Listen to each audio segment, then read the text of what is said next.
Folks, Black Star Network is here. Hold no punches. I'm real revolutionary right now. Black power. Support this man, Black Media. He makes sure that our stories are told.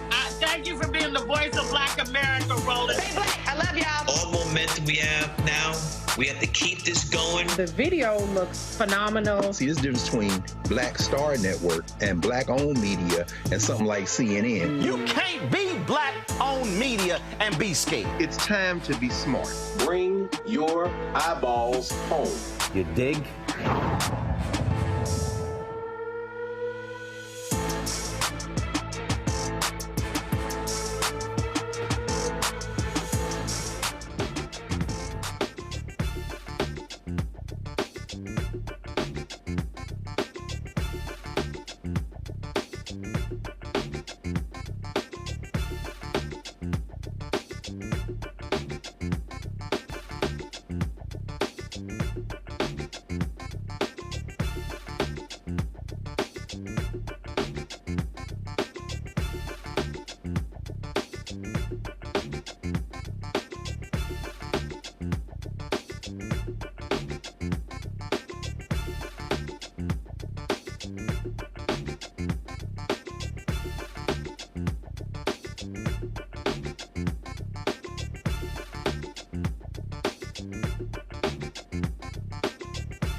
Folks, today is Tuesday, November 12, 2024. Coming up on Roland Martin Unfiltered, streaming live on the Black Star Network.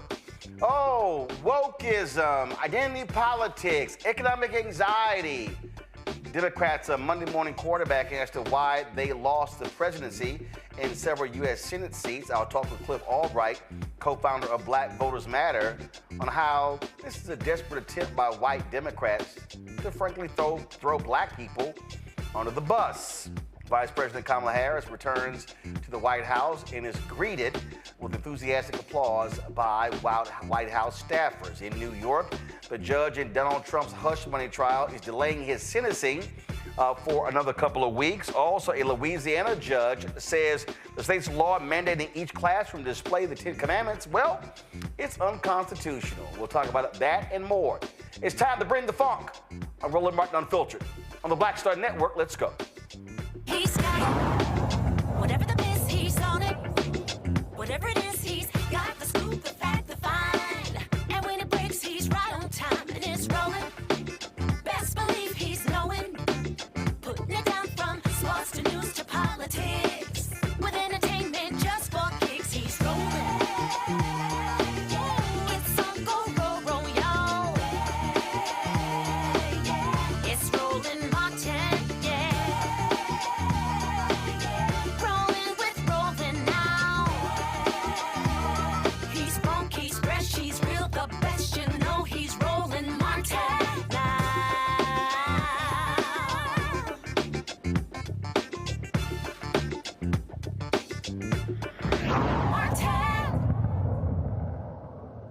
Well, you can always count on white Democrats to start complaining and, oh my God, this is what happened and why we lost, and it's defund the police, it's wokeism, it's identity politics, it's all of that stuff, even though none of that stuff Vice President Kamala Harris actually talked about.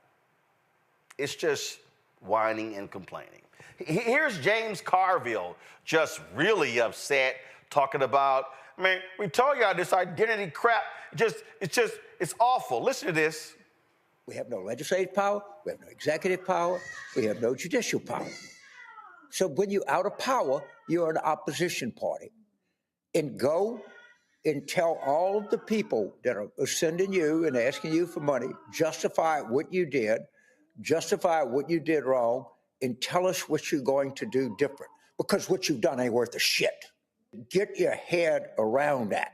And all of the Washington-based Democrats farting around, going to wine and cheese parties and talking about how misogynistic race, get your ass out of Washington and go work on a 2026 campaign and do penance to make up for your goddamn arrogance and stupidity. Well, we're going to say we told you so. We told you this identity shit was disaster. We told you to get out in front of public safety issues. You didn't. We told you to have an open process and demonstrate the magnificent and staggering and deep talent that exists in the modern Democratic Party. You didn't. We told you to differentiate yourself from Biden. You didn't. I hate to be some fucking know-it-all, but all of these things are part of the record. Yeah. All right. So, not only that, I saw this tweet earlier, and I had to comment on it, and my next guest also commented on it. Let me find it. So, Senator Chris Murphy of Connecticut. Okay, so he posted this. Of the 20 highest median income states, Democrats won 18 of them. Of the 20 lowest median income states, Democrats won 3. Yes, race and gender play a big role in politics, but the hard truth is this: Democrats clearly aren't listening to the people we say we fight for. Cliff Albright, co-founder of Black Voters Matter. So, Cliff, also on Morning Joe yesterday, they read Maureen Dowd's column, and they were talking about. They read her entire column, and her whole column was about identity politics, and Trump got a mandate. Here's what's interesting. The votes are still being tallied. President Joe Biden won by 4.4%. Trump is going to win by about 2%. Do you recall folks calling it a mandate in 2020? No, they didn't. So it wasn't a mandate. Just because he won all 7 battleground states, that's not a mandate. The numbers are the numbers. But the thing that trips me out is all of a sudden they're blaming identity politics. And here's the thing, Cliff, they never seem to admit that whiteness is identity politics. Maleness, white maleness is identity politics. It seems that, if it's black or women or Latino or gay, that's the only identity politics that exists. Yeah, you're exactly right, Roland. And as I said in my tweet, this country was founded on identity politics. There's never been an era that hasn't been defined by identity politics, by white identity politics, by white male identity. It was literally, identity politics is literally enshrined in the Constitution. Y'all said only white men, property owners, could vote. That's the original identity politics. And every era, every decade since then has been defined by that identity politics. In fact, Cliff, here is Donald Trump touting identity politics today. Yes. And getting their money's worth. Furthermore, I will direct the Department of Justice to pursue federal civil rights cases against schools that continue to engage in racial discrimination and schools that persist in explicit, unlawful discrimination under the guise of equity will not only have their endowments taxed, but through budget reconciliation, I will advance a measure to have them fined up to the entire amount of their endowment. A portion of the seized funds will then be used as restitution for victims of these illegal and unjust policies that hurt our country so badly. Colleges have gotten hundreds of billions of dollars from hardworking taxpayers, and now we are going to get this anti-American insanity out of our institutions once and for all. We are going to have real education in America. So Donald Trump is saying, white people, I am coming to you with reparations. Exactly. And that was written into everything that he just said is a part of Project 2025. Yep. You know, the Project 2025 that he said he didn't know anything about, but before before the votes are even counted in this election, he's already rolling out the Project 2025 policies, and his transferring or transforming the Department of Justice and the Office of Civil Rights from something that investigates and deals with anti-Black racism, he is now redefining it as dealing with anti-white racism, anti-white discrimination, which doesn't exist, but that's the identity politics. And that's from Jim Crow through the Southern Strategy, right, which was identity politics defined, to Ronald Reagan, to Pat Buchanan, all the way through this person. That's all they do is identity politics. In fact, even the economic anxiety argument is really another form of identity politics, because when they talk about the working class and economic anxiety, they're only talking about the white working class, as if Black folks ain't working class. That's identity politics.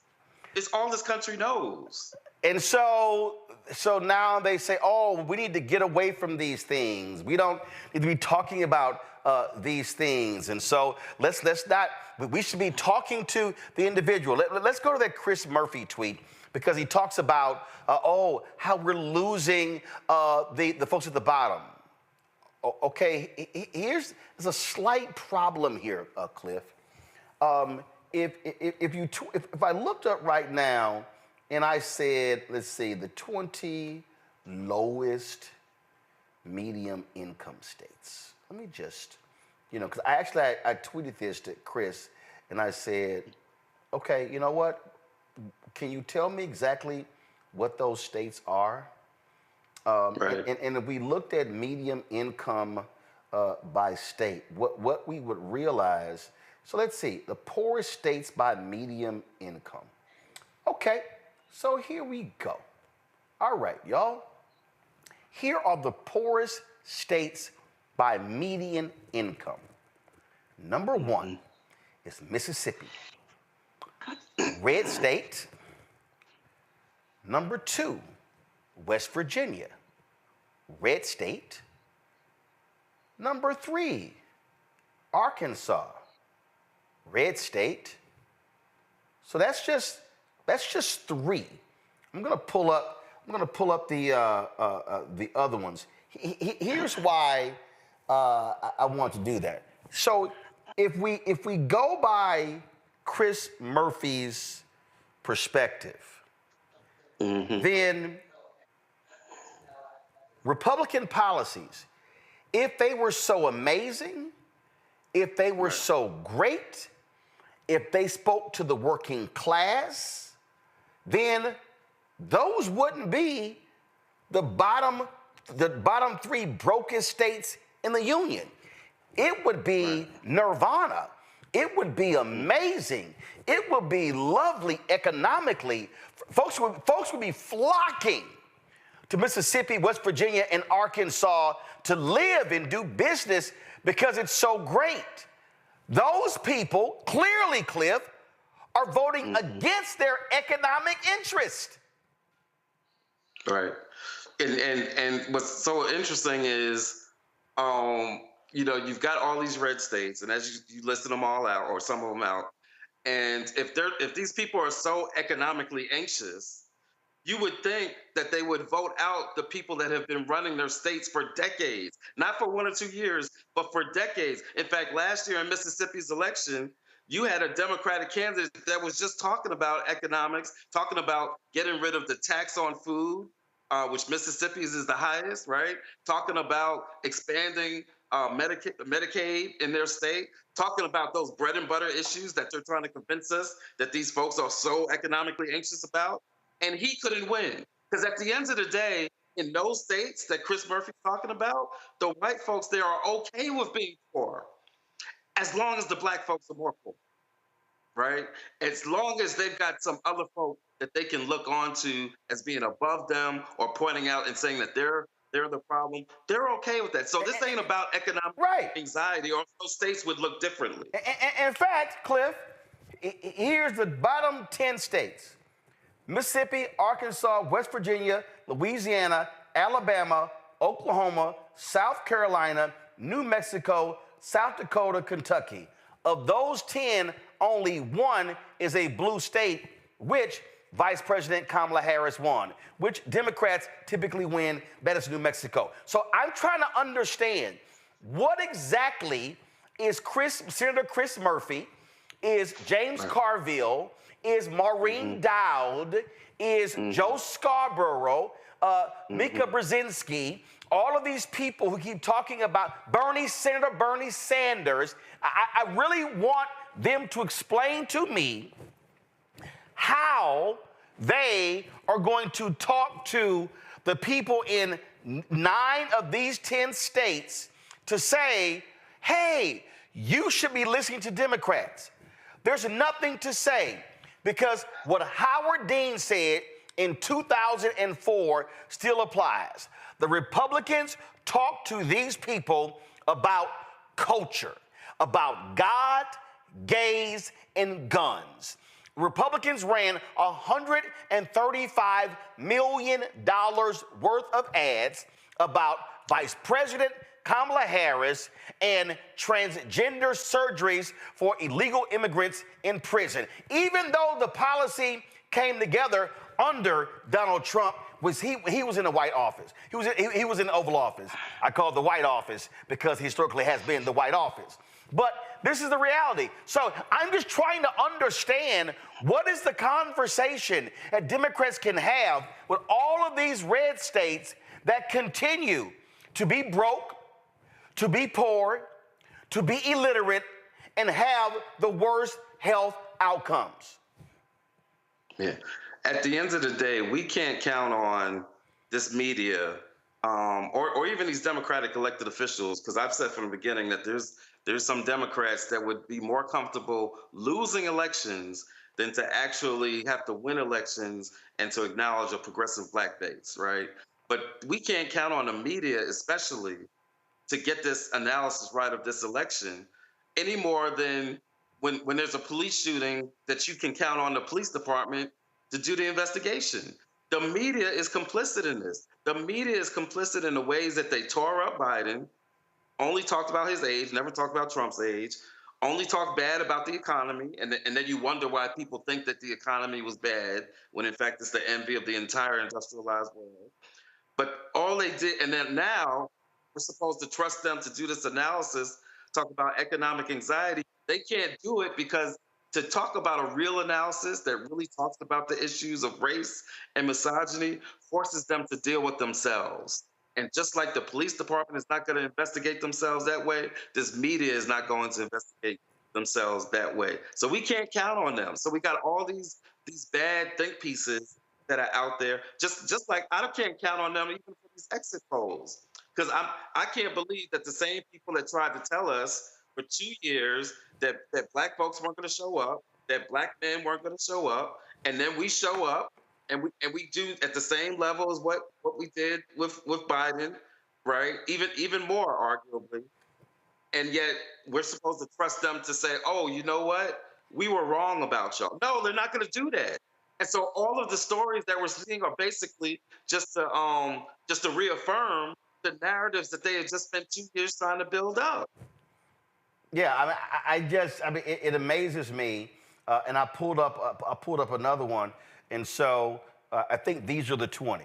So Mississippi red, West Virginia red, Louisiana red, Arkansas red, that's 4, Alabama red, that's 5, New Mexico, Kentucky red, Oklahoma red, South Carolina red, Tennessee red, Missouri red, North Carolina red, Ohio red, Indiana red, Florida red. I'm absolutely confused. What is the conversation? And here's the other thing. Here's what I want to know. Okay, James Carville, you said, this defund shit.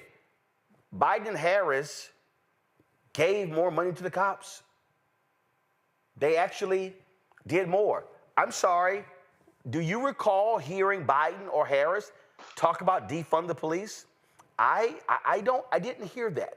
I didn't hear that in any Senate race. So let's see here. They're latching on. Then, these Democrats need to get out of these parties in D.C. How about you, James? How about you get out of your crypt? How about you get out of your crypt and realize what's actually happening out here? How about you realize that no matter how much truthful information was shared, people decided, you know what? I like the lie. I saw the Scott Pelley 60 Minutes interview. I saw a clip, and this woman, Scott Pelley told her how the election was, he was talking to her about the election, and I don't feel better. My wages didn't go up. Not. He's telling her, in fact, here it is. Listen to this. 7:30 we opened, 7:30 to 10. Yeah. Roz Werkheiser was a waitress 25 years ago.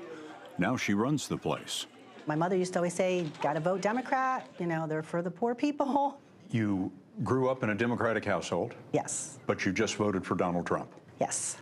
Inflation is down by more than half. Interest rates are falling, mortgage rates are falling, wages are going up. Are you not feeling that? I don't feel it. No, I don't feel it. I don't feel it at all. Everybody I talked to, nobody's wages went up. But we had 4 years of this. 4 years. Gas was super high. Yes, it just went down now, but the past 3.5 years it was up. Okay, all right, okay. So she said gas was up. Okay, but see, again, this is the folks who, the last 4 years, it was up. There was a thing called COVID in 2020. There was a thing called COVID in 2021. And we were still impacted by COVID in 2022. So you weren't gonna be paying $1.50 for gas because people weren't going anywhere. So again, like you sit here and you go, what the hell are y'all talking about? You were coming out of COVID. There's a survey that was done recently that shows that people who identified correctly objective statements about the nature of the economy, the nature of the country, basic issues like immigration, like people who were able to identify that immigration has actually gone down over the past year and a half. People who were able to identify that inflation is actually pretty low. Yeah, I got the graphic right here. Keep going. Yeah, people that were able to identify these basic facts overwhelmingly voted for Kamala Harris. People who did not know these basic facts, they voted for Trump, right? So there is a basic problem with just the nature of like facts and information, and that's a real problem, right? And I'll even say that some of Democratic, progressive, whatever, that they've got to do better about the way that we deal with communications, right? It's not just the messaging, and it certainly isn't the policy, but it is about this ecosystem where conservatives control just a lot of different forms of communication that Democrats and progressives don't have. And then the mainstream media makes it worse, right? Because what they do is they repeat the stuff that Trump is saying. And so there's a very basic problem that if people have accurate information, then they will vote the right way. It's not even like the woman in the video said, where she's like, oh, I'm not feeling it, right? It's one thing if you say, well, yeah, I know that this is a fact, that the economy's better, I'm just not feeling it. Fine, that's your reality. I'm not asking you to whatever your lived experience, but you got to recognize what the reality is overall. And most people who voted for Trump simply are receiving different information, and they live in a different reality. But we also have to accept, Cliff, we also have to accept the fact that Donald Trump and Republicans lie. Yeah. They lie with impunity. Yeah. And Fox News and conservative talk radio and conservative digital, they protect the lie. They advance the lie. They literally push the lie. Here is somebody here talking about, and again, for all these people out here, oh my God, gas prices were high. They won't accept this fact. They won't accept the reality of what happened, but there is a reason. There is a very clear reason, first, why gas prices were low, why they then went high, and why we had inflation. Listen. Here's the accurate story that I've been telling for forever. Saudi Arabia and Russia hatched a plan to con Donald Trump into signing a huge production cut deal. And they actually did this before COVID. They were going to do this regardless of if COVID happened or not. Understand that Vladimir Putin and MBS are tight. They're very close friends. They're very close allies. Why in the world would they get in the middle of an oil price war? If not but for to get Donald Trump to the table. So COVID happened. They started the oil price war. Oil went negative. That's the zero line. So that's how far below zero it was. And they got what they wanted. They got Donald Trump to come to the table. You see, they needed his blessing because he had been threatening Saudi Arabia his entire presidency if they didn't continue increasing oil production. But they knew if they showed him a little favor, they knew if they talked to him the right way, they could pretty much convince him to do anything because it's Donald Trump. So he agreed to the OPEC 2020 deal, a 2-year production cut of 10%. So this was a 9.7 million barrel a day production cut, which at the time was almost as much as the entire U.S. production because U.S. production had fallen to 11.5 or so million barrels a day. So just imagine almost wiping out all of the United States oil production on the global market, what that would do. That deal was signed in April of 2020, and it ended May 1st of 2022. The problem with the deal was that it was a 2-year cut. That was a terrible, terrible deal. This is what happened to gas prices from the beginning of the deal to the end of the deal. This is what happened to inflation in the United States, beginning of the deal, end of the deal. This is what happened to global inflation, beginning of the deal, end of the deal. And this is what happened by the end of the deal. Saudi Aramco became the most valuable company to ever exist. And somewhere in there was a deal for Jared Kushner to get $2 billion. That is the accurate and correct depiction of the events. Because half the podcasts in the country right now are getting it wrong. So don't just share this. Share it with the right people. Those people running those podcasts, people in the media. That way they can deliver the correct information. Thanks. Here's Cliff. I mean, and that's it happened. Yep. And that's the point that I was trying to get to with that graph, and you are absolutely right by saying that people will believe the lie.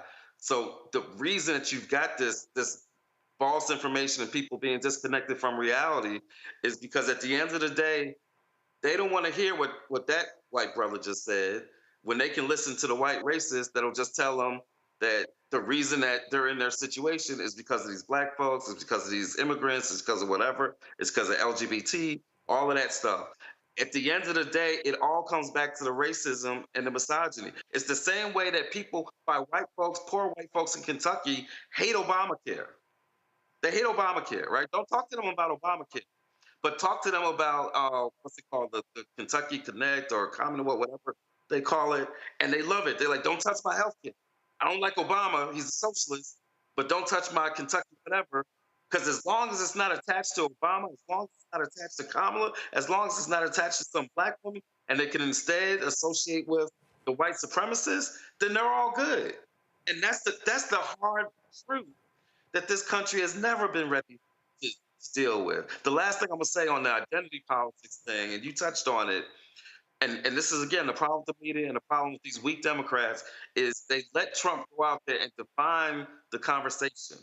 Nobody was running on identity politics.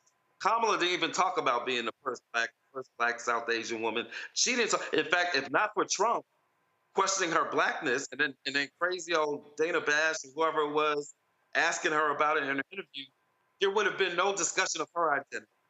There would have been no discussion of somebody running as an LGBT or as a trans person, right? But they run on that, and then after the fact, Democrats want to accuse Kamala and others of running on, in Carville's example, of running on identity. Wasn't nobody running on identity politics except for Trump. But y'all take the bait, and y'all let him define it, and then you try to say this is what she was running on. And again, this isn't to say that the campaign was perfect, right? We've got our own critiques of the campaign and the financing and how much investment was put on the ground and all that. Fine. But at the end of the day, that's not what defined this election. The same thing that defined this election is what defined the election of 2016, what almost defined the election of 2020.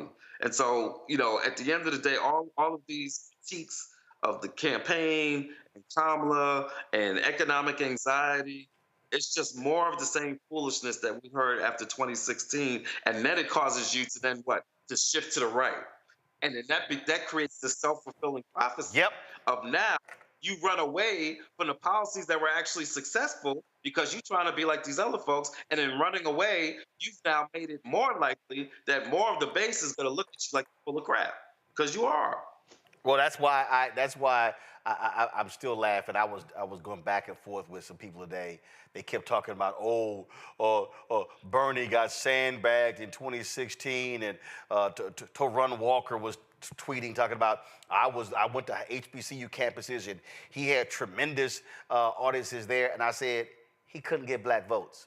Then Breonna Gray, she was like, the poll, she was polling better among black voters than Kamala. I said, baby, Gallego was supposed to win by 8 to 10 points in Arizona and barely won. I said, don't show me no polls, show me votes. And so, again, these people are stuck in this alternate universe where they think, oh, yeah, Bernie was super progressive. This is real clear. If Bernie Sanders were the nominee, Bernie Sanders would have been $100 million in ads calling him a communist, calling him a socialist, and they would have had, and here's the deal, they called Joe Biden that. See, and that's the thing that these Democrats like Carville and Chris Murphy don't understand. It doesn't matter what your voting record is. They're going to call you a communist and a socialist. Tim Walz was a gun-loving, hunting, middle of the country Democrat, and they called him weak, impotent. They call him every name in the book. that's what they're going to do. And so the reality is, what you can't do is allow it to go under. The Harris campaign, I was told this. They literally said, oh, yeah, the transgender ads, they're not moving the needle. And I was like, I've been in Ohio, Texas, North Carolina, Georgia, Michigan, and I'm seeing 8 to 10 commercials in every game. And what do we now know? That ad that features Charlamagne the God and DJ Envy, those ads, they spent $135 million. They said it moved 2.7 points. What did Donald Trump win by? 2.2 points. Every vote mattered. And so when you, the basic lesson, Cliff, when you allow the opposition to define you and you don't respond and define them, you will be the one giving concession speeches. Yeah. And you know, just on that ad, you know, and again, mistakes may have been made. I would have dealt with that differently. Like, part of their response was by saying, well, yeah, I did that, but Trump did it too. And that just wasn't landing correctly, right? And again, at the end of the day, it may not have mattered what she said about that issue, because again, you know, white America going to do what white America going to do. But I would have dealt with it differently, you know, by trying to pivot and saying, at the end of the day, it's not trans people that are shooting up your schools. It's not trans people that are causing your prices to be high, your housing to be high. It's not trans people that were denying you health care before we had Obamacare. It's not, you know, trans people doing all these things and just reverse it and bring it back to the issue that you really want to talk about. But let me say this thing, because you mentioned Gallegos and, you know, these Senate, and there's a lot out there about why some of the Dem candidates did better than Kamala Harris did. And, you know, the challenging thing is, and I've said this before, the math ain't math. It's not so much that Democratic voters were voting for those candidates and then not voting for Kamala. The real disparity is in the fact that Trump got a whole bunch of hundreds of thousands of votes from people who only voted for him and evidently didn't vote for anything else on down ballot, right? Which is a statistical anomaly, right? And I think when you look at that anomaly, when you look at the fact that this is a man who has cheated on everything in his entire life, cheats on his wife, cheated in school, cheated on taxes, cheated with his businesses, cheats on the golf, cheats on everything in his life. But we are supposed to assume that in an election that's going to define his legal jeopardy, that he just decided, I'm gonna just play it up straight, right? And then on top of that, you throw in the fact that what we know, again, this is objective reality, that machines were tampered with in Georgia and in other states by his campaign. It's a part of the Georgia prosecution. At the end of the day, I'm not saying what definitely happened, but I'm saying what definitely needs to happen is that there needs to be some counts and some audits. And this is not sounding like MAGA of 2020, where they were just making up stuff out of nowhere. These are objective facts of things that existed in this election, not to mention 67 bomb threats, and the media has said nothing about it. Mm-hmm. Like, you would think that if there are 67 bomb threats that the FBI has linked to Russia, you would think that there should be some discussion about that. But it's been crickets from our media, because they just wanted to move on to blaming Black folks and talk about economic anxiety. So my point is this, that I believe, Cliff Albright talking, not necessarily my organization, that we've got to have an accounting, a complete accounting selection, because there are too many things that, just statistically speaking, we've never seen. And with this candidate, when you take something that you've never seen before and you mix it up in there with Elon Musk and Putin and everything else that we know, there's some questions that got to be asked. And that's not conspiracy theory. That's just common sense. All right. Cliff Albright, we appreciate it, man. Thanks a lot. All right. Folks, going to go to a break. We come back. My panel will weigh in on this. Folks, while you're watching, do this. Support this particular show, folks. We have figured out our workaround with Cash App, so do this here. Use this QR code with Stripe. Just point your phone to the screen there. And then if you want to donate via Cash App, you can do so right here. Everybody who gives during the show on all platforms, I'm going to give you a shout out. Well, except the checks in the money order, obviously. So if you wanted to give via Cash App, this is the QR code to use.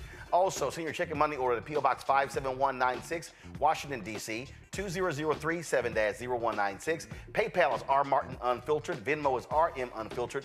Zelle, Roland@RolandSMartin.com. Roland@RolandMartinUnfiltered.com. We'll be right back. Pull up a chair, take your seat. The Black Tape with me, Dr. Greg Carr, here on the Black Star Network. Every week, we'll take a deeper dive into the world we're living in. Join the conversation only on the Black Star Network. Hi, I'm Dr. Jackie Hood Martin, and I have a question for you. Ever feel as if your life is teetering and the weight and pressure of the world is consistently on your shoulders? Well, let me tell you, living a balanced life isn't easy. Join me each Tuesday on Black Star Network for A Balanced Life with Dr. Jackie. We'll laugh together, cry together, pull ourselves together, and cheer each other on. So join me for new shows each Tuesday on Black Star Network, A Balanced Life with Dr. Jackie.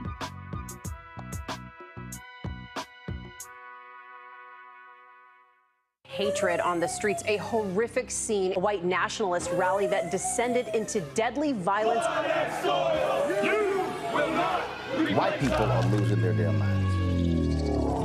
As an angry pro-Trump mob storms the U.S. Capitol, we've seen We're about to see the rise of what I call white minority resistance. We have seen white folks in this country who simply cannot tolerate black folks voting. I think what we're seeing is the inevitable result of violent denial. This is part of American history. Every time that people of color have made progress, whether real or symbolic, there has been what Carol Anderson at Emory University calls white rage as a backlash. This is the rise of the Proud Boys and the Boogaloo Boys. America, there's going to be more of this. Here's all the Proud Boys, Dave. This country is getting increasingly racist in its behaviors and its attitudes because of the fear of white people. The fear that they're taking our jobs, they're taking our resources, they're taking our women. This is white fear.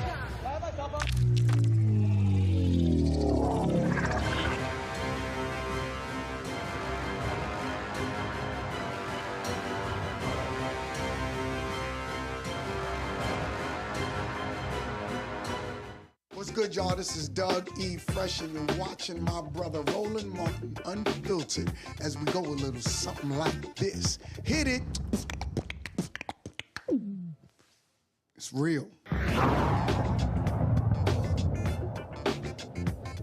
All right, y'all, let's get into it with our panel. Dr. Mustafa Santiago Ali, former senior advisor for environmental justice, the EPA, Randy Bryant, DEI disruptor, civil rights attorney, Joe Richardson, Joseph's out of LA. All right, folks, let's get into it. So I got to start with you, Randy. And so listen to all these dens. Oh my God, wokeism, identity politics. They literally are parroting right-wing talking points. That wasn't even the focus of the campaign. And so it's laughable. But the fact of the matter is they always hated that, and these are the same folk who won't even acknowledge whiteness as identity. Because whiteness to them is normal and everything else is odd. And it should be our business to keep it quiet and cover it as much as we can, as if we can cover our blackness or our womanness. But that's what they want because they don't want, it makes them feel more comfortable. It's quite disgusting to me the way they always talk about identity politics as if it's something that we use for sympathy or leverage when, you know, as we have said, it's baked into America. America is about identity politics. The founders of this country separated us by race, specifically to make money and to justify using us and enslaving us to create us to suggest that we are less than human beings. But when it's convenient for them, they want to say, it shouldn't be about race. Why does this always have to be about race when they designed everything to be about race? So that is what's so frustrating about it. They kind of give us a catch-22. We can't get out of it. They don't want us to talk about it, but that is all that they are, is about identity politics. Whiteness is Trump's brand. His brand is centered on whiteness and ensuring that white people stay in a power position in this country. That is what he ran on, if we're honest. That is his platform. That's why he really didn't have to talk about policies, but so much. He could just have concepts and ideas, because really what people cared about and what they voted for was whiteness. You know, the thing that I'm laughing at right here, Mustafa, is that was a segment. That was a segment on MSNBC. And the segment was called White Rural Rage. And the segment talked about, and here was the headline: White Rural Rage looks at the most likely group to abandon democratic norms.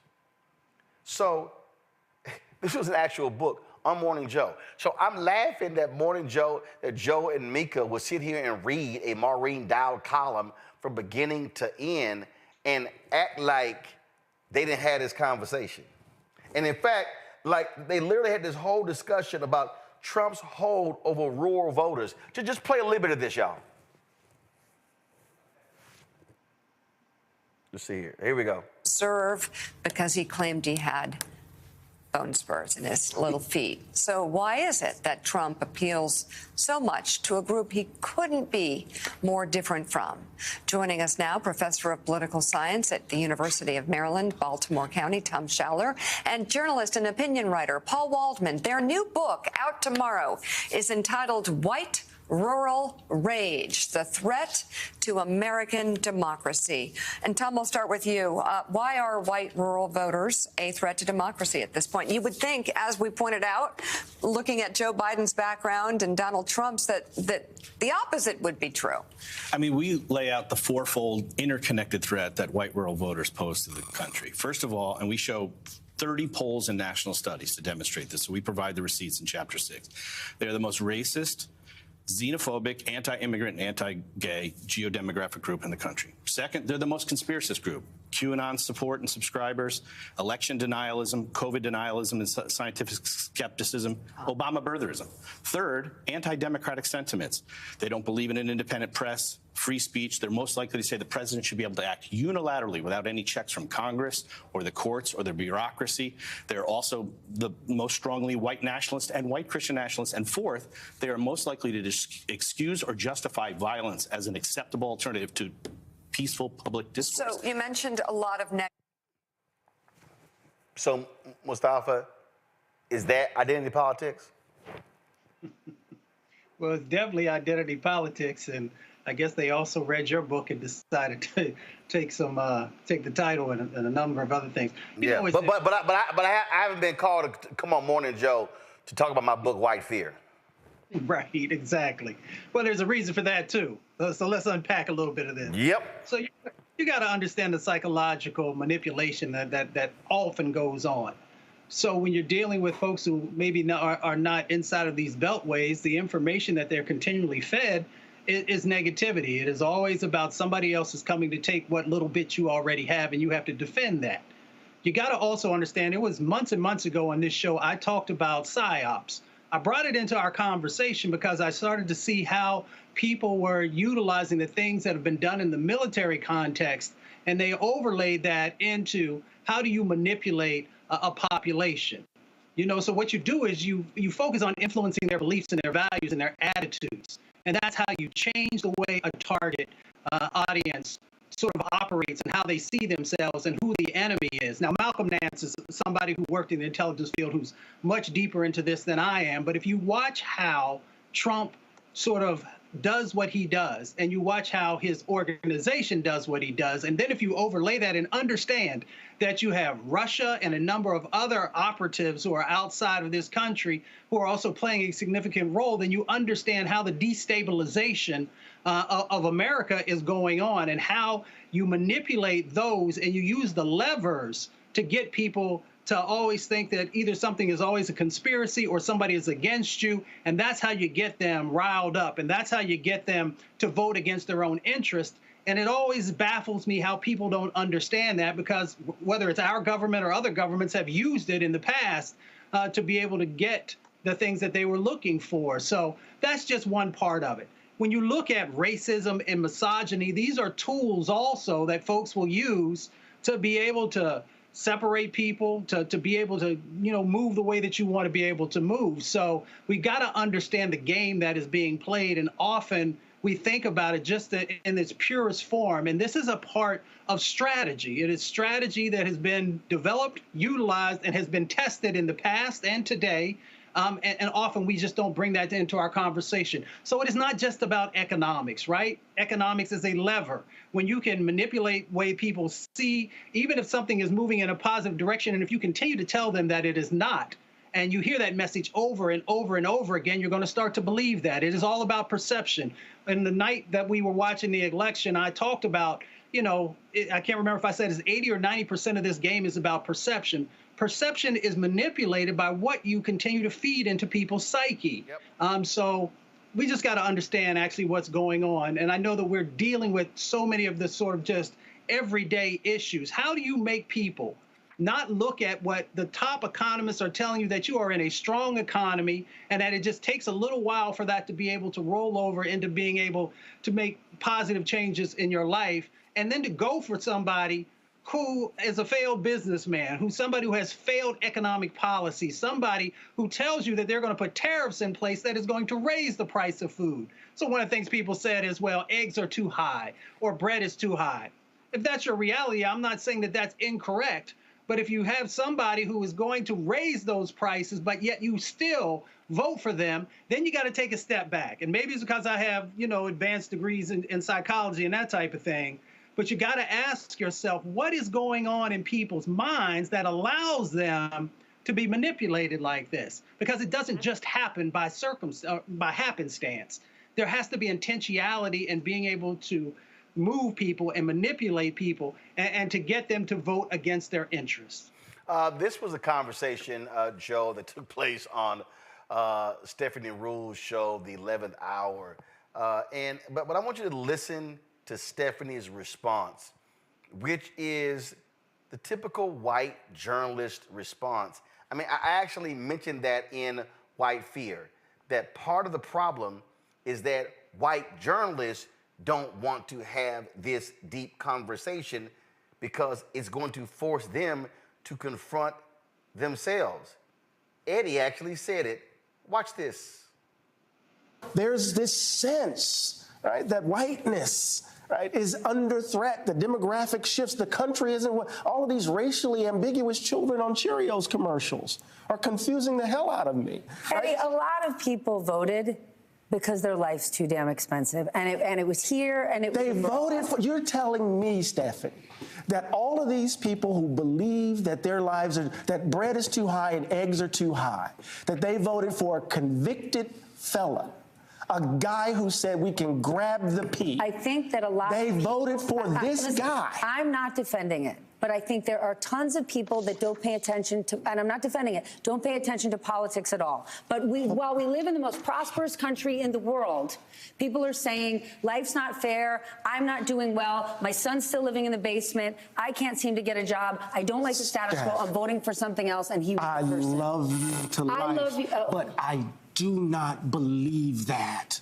I cannot believe that. And the reason I think you believe it is because you don't want to believe that that's what's really motivating them. It's always the case. People don't want to believe what the country actually is, because if they believe it, they're going to have to confront what's in them. I don't believe that. They voted for a crook, a person who they know is stealing, from just doing everything to undermine the so-called country that they love. And then they're telling us the BS that it's economics. We know. You don't want to have to confront it because you don't want to say that's why they voted for him. Joe, go ahead. I've said that before, that if you had a terrible disease but it was undiagnosed, would you still have the disease? You absolutely would have the disease. But what it also means is if it's undiagnosed, that means that you're not going to deal with it, right? And so the disease is going to take and have its effect. That's what we have now going on. There's many people out there that through their reporting, through their journalism, through their lives, through their prioritization of this or that and the other thing, they seek to embrace whiteness. And whether they want to or not, and even if they're very well-intentioned and they don't realize it, they still have to be accountable for the fact that this is not going to be dealt with unless and until you recognize that the disease is there. And so until you do that, what you do is you accuse Black people who Democrats don't win elections without and usually win elections because of. You accuse them of identity politics. You accuse Kamala Harris of wokeism, even though she stayed about as far away from wokeism and from identity politics as she could possibly have done. As a matter of fact, at the same time, she was damned if she did and damned if she didn't, because a bunch of folks were like, she really should have solidified her base and stopped trying to cater to Republican moderates and should have, supported these folks well and talked about their issues. So you've got two people both pointing at Black folks, right? Both pointing at Kamala Harris for different reasons, accusing her of things that she didn't do. And that helps you to change the subject. If you don't like what's going on, that's what you normally do. You change the subject. You change the subject to all of these things that she went out of her way to actually avoid during the campaign.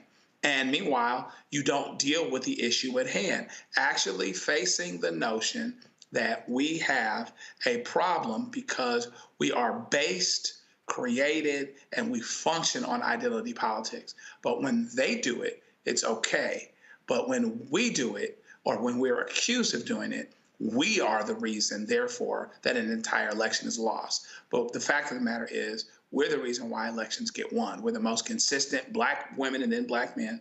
We are the most consistent supporters of the Democratic Party. And if they're not careful and people buy too much of what James Carville's saying, it's been a long time since James Carville won in the elections, with all due respect to him. If we buy into that, if they buy into it, we buy into that so much, they buy into that so much, maybe we can just, we might decide to pull back and then we'll see what the Democrats do then. And I'm not sure that they want that. Randy, I wrote this, the next agenda for white America. White fear isn't just revealed through the talking heads on conservative cable networks. The silence and indifference of liberal white America is just as destructive as any gun-slinging, Confederate flag-waving conservative. While the economic or societal implications of a more diverse America may not pose an immediate threat to the average white liberal, the force of white fear will certainly rear its head when their liberal agenda feels challenged. Here's a perfect example. I had sent this book to a network, a network president, but also a network host.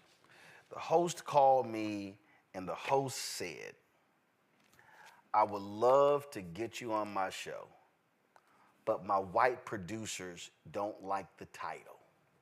Mm-hmm. I have never said to any producer, yeah, don't book that person because I don't like the title of their book. The white producers did not like the fact that I said white fear, how the browning of America is making white folks lose their minds. I used the cover art of January 6th. Y'all can pull up the white fear graphic. I purposely used the photo of January 6th because here's a white man with his arms outstretched, and what this symbolized to me is all this is ours. Why were they angry in that day? Because of Donald Trump kept saying that he was cheated in Atlanta, Philadelphia, Milwaukee, and Detroit. And so the reality is that we are in this space right now Because again, white media does not want to have a real honest conversation. All of these, Scott Pelley going to Pennsylvania, CNN going to talk to Latino voters in Atlanta. Here's the challenge.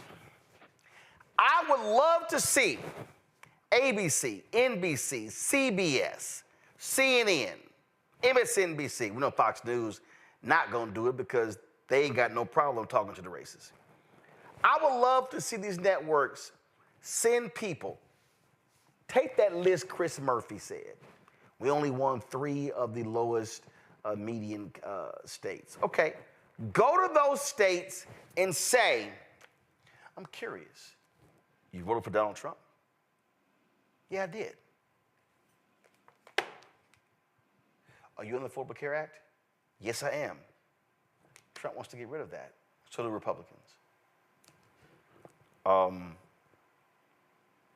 you hopeful that with his tax cuts, companies are going to put more money into the pockets of workers than their own? Oh, yeah, Scott. I absolutely want that. Do you realize that when he gave them the last tax cut, they used it for stock buybacks? Do you own stock? No, Scott, I don't own stock. Okay. Are you aware that? Please tell me about the education in your state. Oh, we got an awful education system. Your state ranks 47th, 48th, 49th, or 50th in the country. Are you aware that Donald Trump wants to get rid of the Department of Education? No, I wasn't aware of that. So please tell me, you want your wages to go up, you want better health care, you want a better education system, and you've voted for U.S. senators and president who hasn't improved any of that. What are you doing? You notice, Randy, not a single network will do that. Right. The primary reason that I became the DEI disruptor, honestly, was because, I'm traveling, I'm working with all these major companies. Of course, mainly there are white people who are hiring me that are in charge.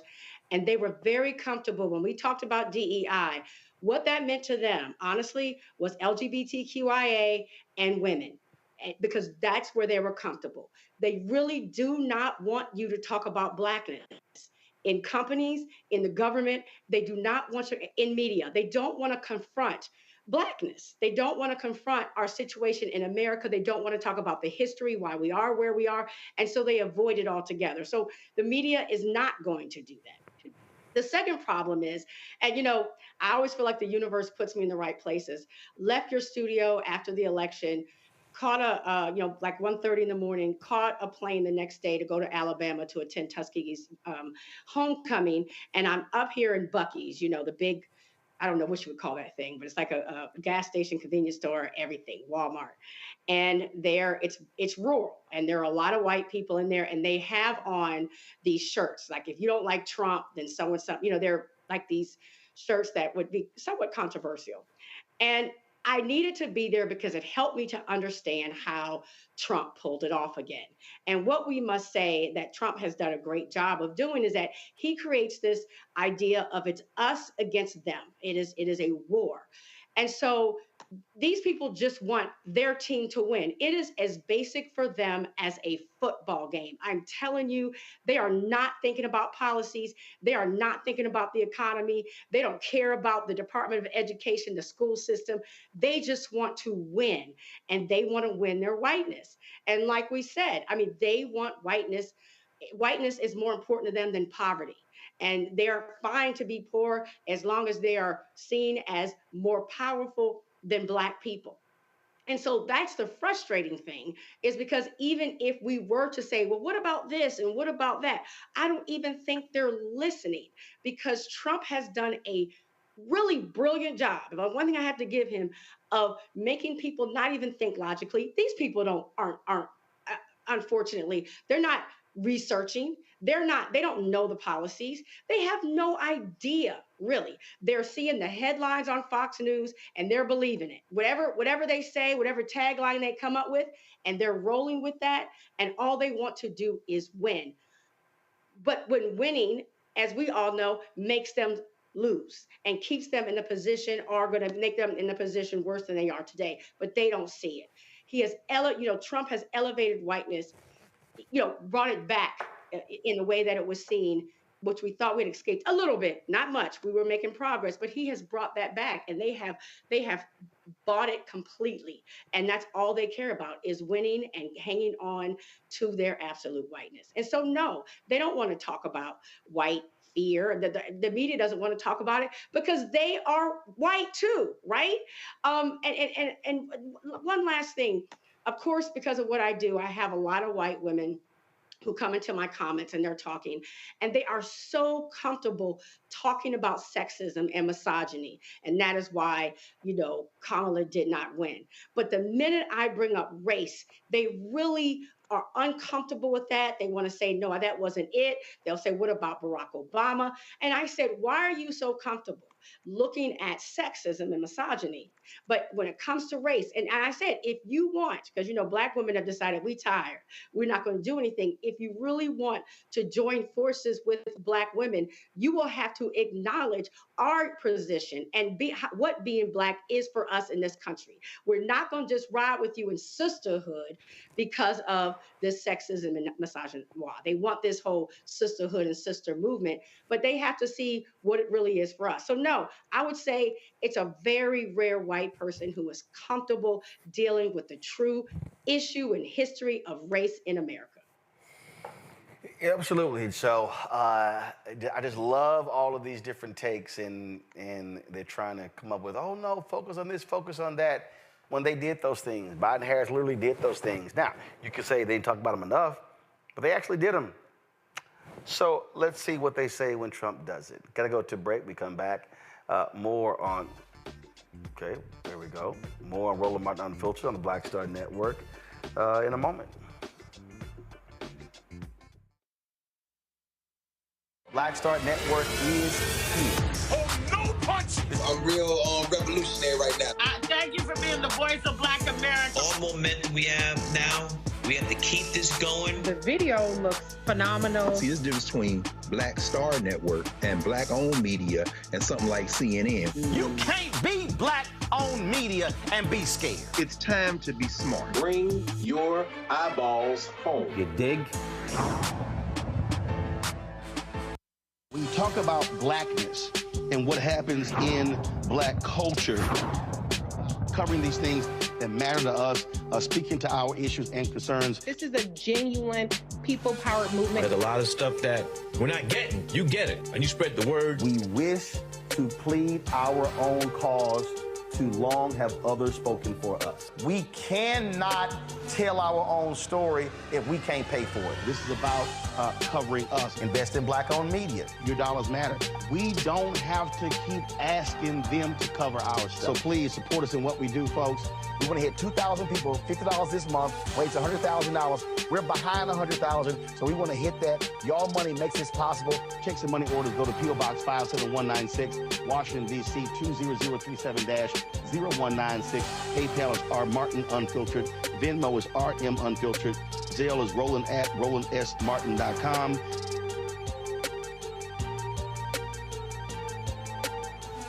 Pull up a chair, take your seat.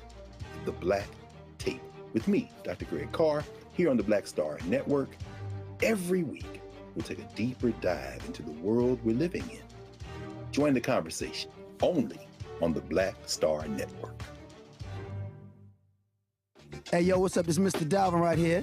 What's up? This is KC. Sitting here representing the JODECI, that's Jodeci, right here on Roland Martin Unfiltered.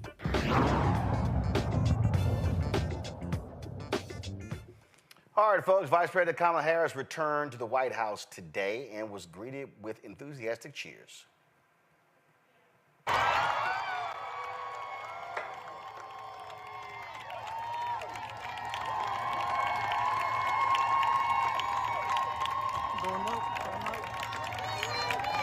Got your love. Camera crew in the way. Camera. Okay.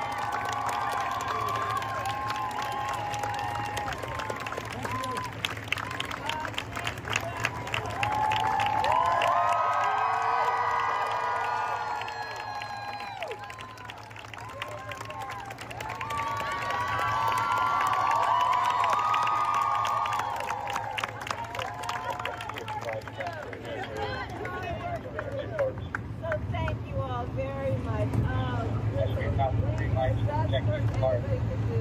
We can dedicate ourselves to the people, to public service, to lifting folks up, knowing we have the power. And when we do that work, we make a difference. And you all are a part of doing that work every single day. And I am so grateful to each of you. So let's get back to work because we still have work to get done. And I'm sending you all my love and thanks. Thank you, everyone.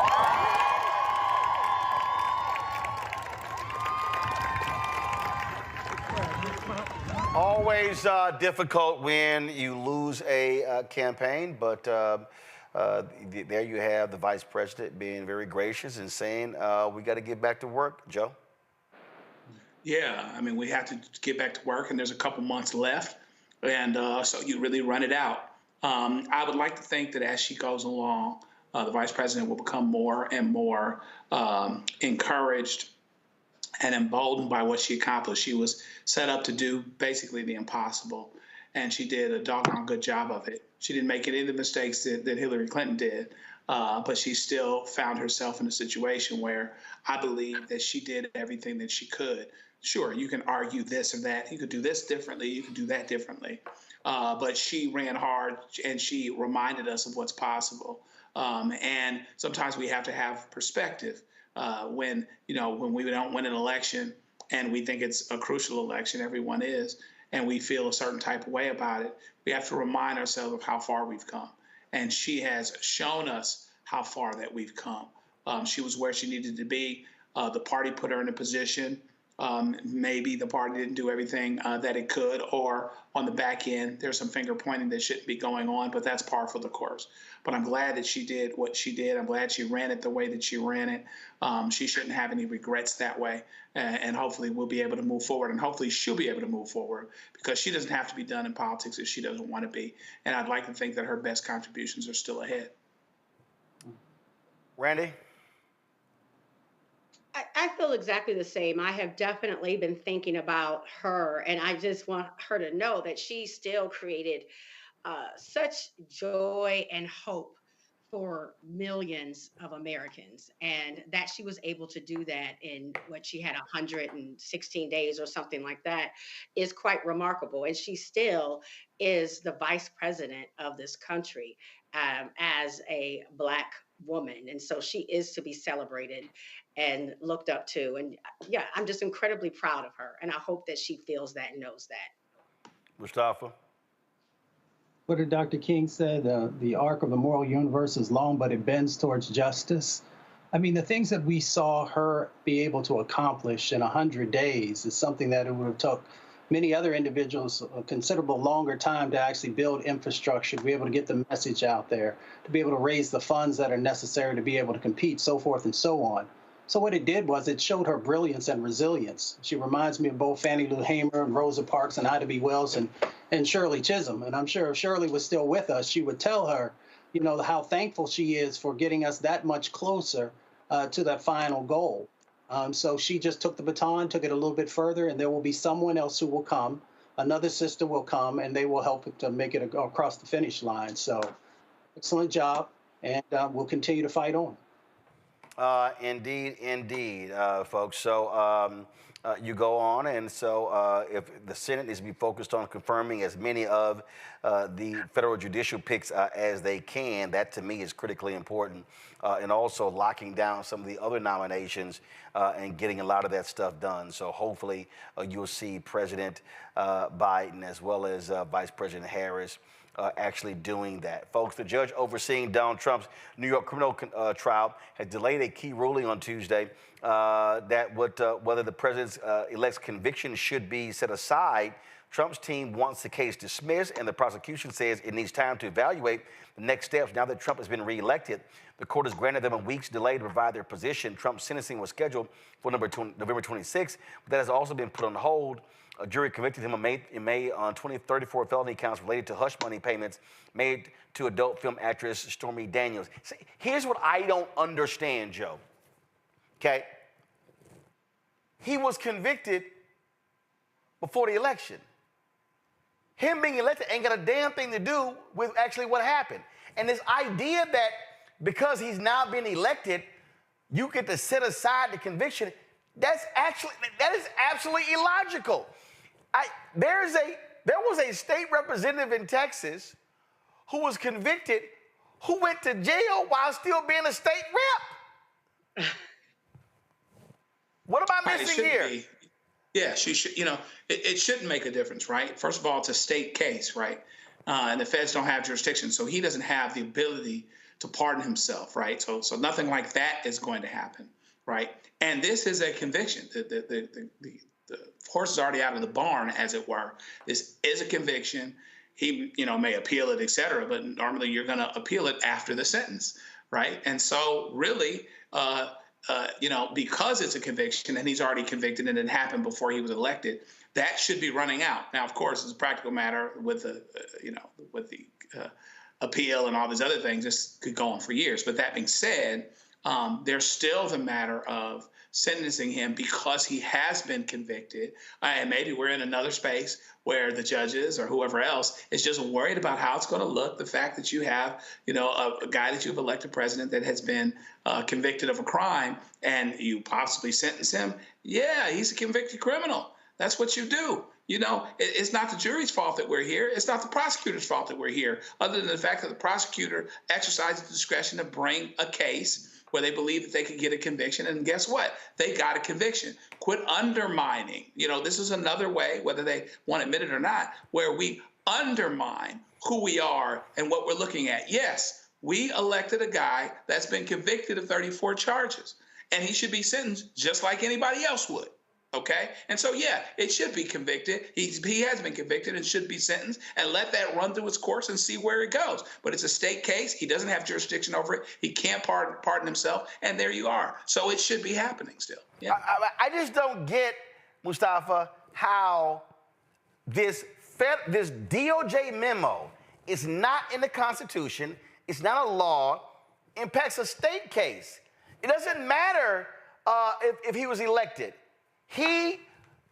What the hell is the point of having etched in stone above the Supreme Court equal justice under law if that's a lie? Exactly. That's the same thing I was just thinking about. Because you send a message across the country that certain people are above the law. So does it stop at being president if you're a vice president and you violate the law, or if you're a senator? So, folks pay attention to these types of things. And it's incredibly important for us to make sure that there is justice inside of justice, if I can say it that way. But we know that privilege, and you can put whatever defining words you want in front of that, whether it is wealthy privilege or white privilege or whatever it is, but it comes down to privilege, being able to say that, yeah, you did the time or you did the crime, but you don't have to do the time. And we've got to change that dynamic, because it just sends the wrong message, not only to folks inside of our country, but it sends a message also across the planet about what does democracy look like and what does justice look like inside of that democracy. There literally is nothing, Randy, nothing that says, oh, if you were convicted of a crime and then you got elected, oh, we can just throw the charges out. We can just throw them out.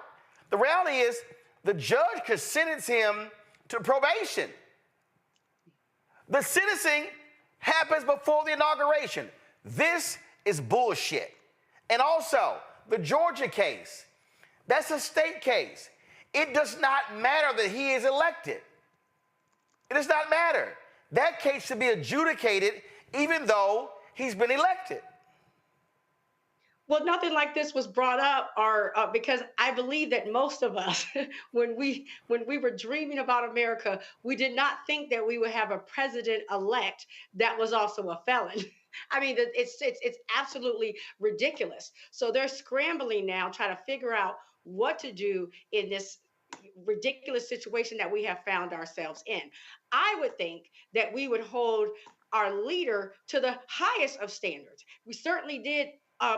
People like President Barack Obama, if he had had an overdue library book, it would have been a major issue.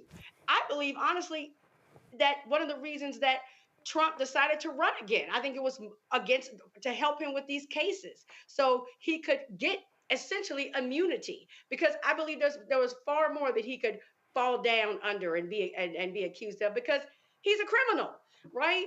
And so it's quite disgusting. It will be interesting to see how they will try to figure this out and deal with it, because it's an embarrassment to us in front of the entire world that we're trying to figure out what to do with our president-elect as he faces his felonies. I mean, what? I mean, I swear. And if y'all want to know, if y'all want to see a sign of sheer stupidity, and if you want to see how nonsensical the next 4 years is about to be, this dumbass just announced that he's nominating Fox News host Peter Hegseth as his Secretary of Defense.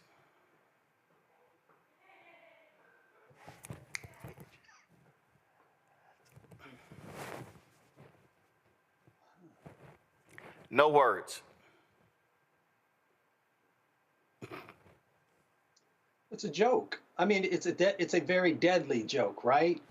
That is a position where you need to have someone who has an extreme amount of experience in that space. So we often laugh at some of these choices that are being made. In many instances, these are life and death situations with the people that they're putting in place. And it's not a laughing matter, even though it is laughable, but it's not a laughing matter because it places us in danger in relationship to all the challenges that are going on across the planet right now. You know, there are a number of locations that are teetering on war. So we need to make sure that we have individuals who are well-versed in what needs to happen in that space. When you put individuals as Secretary of State, and of course, there are just some names that, you know, that a name that is up there now, you need to have individuals who know what they're doing, not just because they kissed the ring. Now, we understand that we are dealing with an individual who does not necessarily care about expertise, even though he used to say that in relationship to business. But when it comes to government, he doesn't seem to have that same need. It is more about your loyalty. When you put somebody in place at the Environmental Protection Agency who has never worked on environmental issues, then you put our most vulnerable communities in danger. When you do these things around education, you put the future of young people in danger. When you put an individual, or supposedly going to put an individual in front of like what's going on in our healthcare space, you put people's lives in danger. So yes, it's comical when you see the lack of attention and understanding the expertise that's needed. That's one side of the equation. The other side of the equation is how really real this is because of the impacts that will be felt by individuals, especially vulnerable communities. But in totality, everyone should be paying attention and should be speaking out and really pushing, even though I don't know if it will do any good, for them to actually put people in place who know what they're doing. I don't know. Who wants to comment?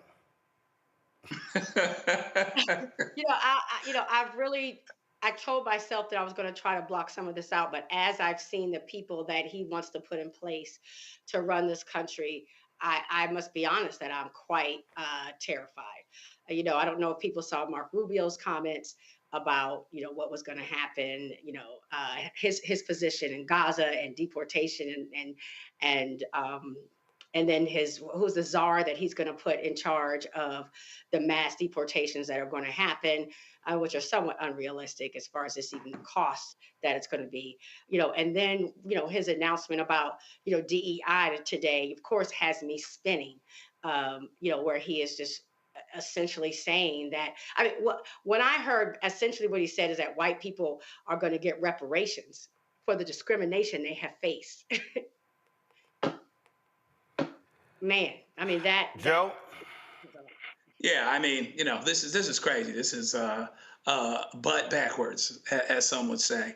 And you cannot do this way and not have it be felt, not have there be ramifications, not have there be consequences related to it.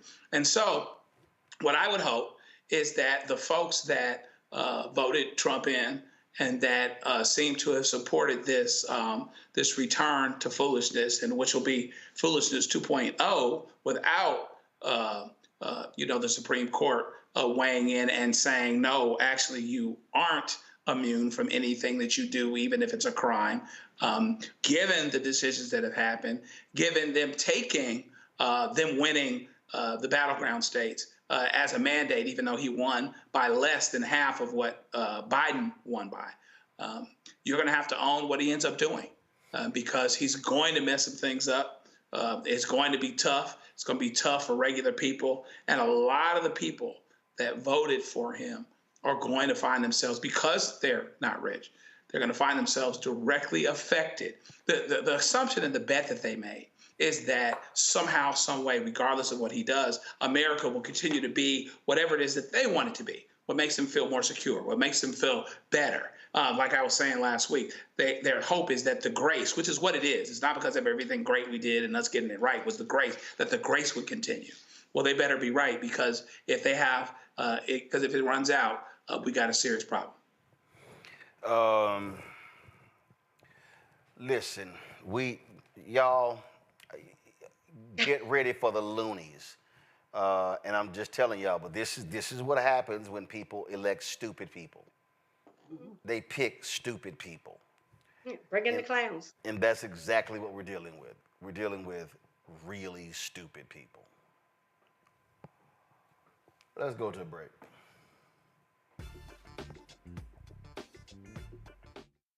Hatred on the streets, a horrific scene, a white nationalist rally that descended into deadly violence.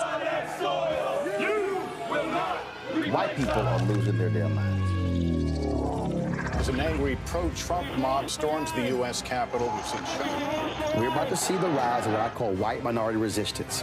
We have seen white folks in this country who simply cannot tolerate black folks voting. I think what we're seeing is the inevitable result of violent denial. This is part of American history. Every time that people of color have made progress, whether real or symbolic, there has been what Carol Anderson at Emory University calls white rage as a backlash. This is the rise of the Proud Boys and the Boogaloo Boys. America, there's going to be more of this. Here's all the Proud Boys, guys. This country is getting increasingly racist in its behaviors and its attitudes because of the fear of white people. The fear that they're taking our jobs, they're taking our resources, they're taking our women. This is white fear.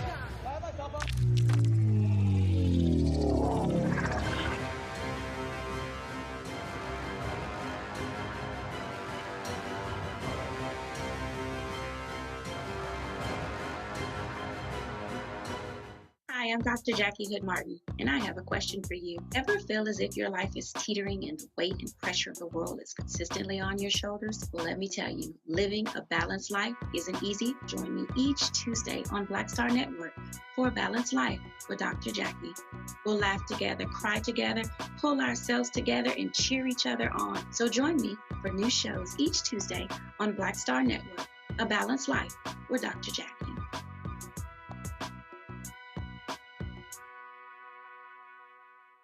Pull up a chair, take your seat. The Black Tape with me, Dr. Greg Carr, here on the Black Star Network. Every week, we'll take a deeper dive into the world we're living in. Join the conversation only on the Black Star Network. Bruce Smith, creator and executive producer of The Proud Family, Louder and Prouder, and you're watching Roland Martin Unfiltered.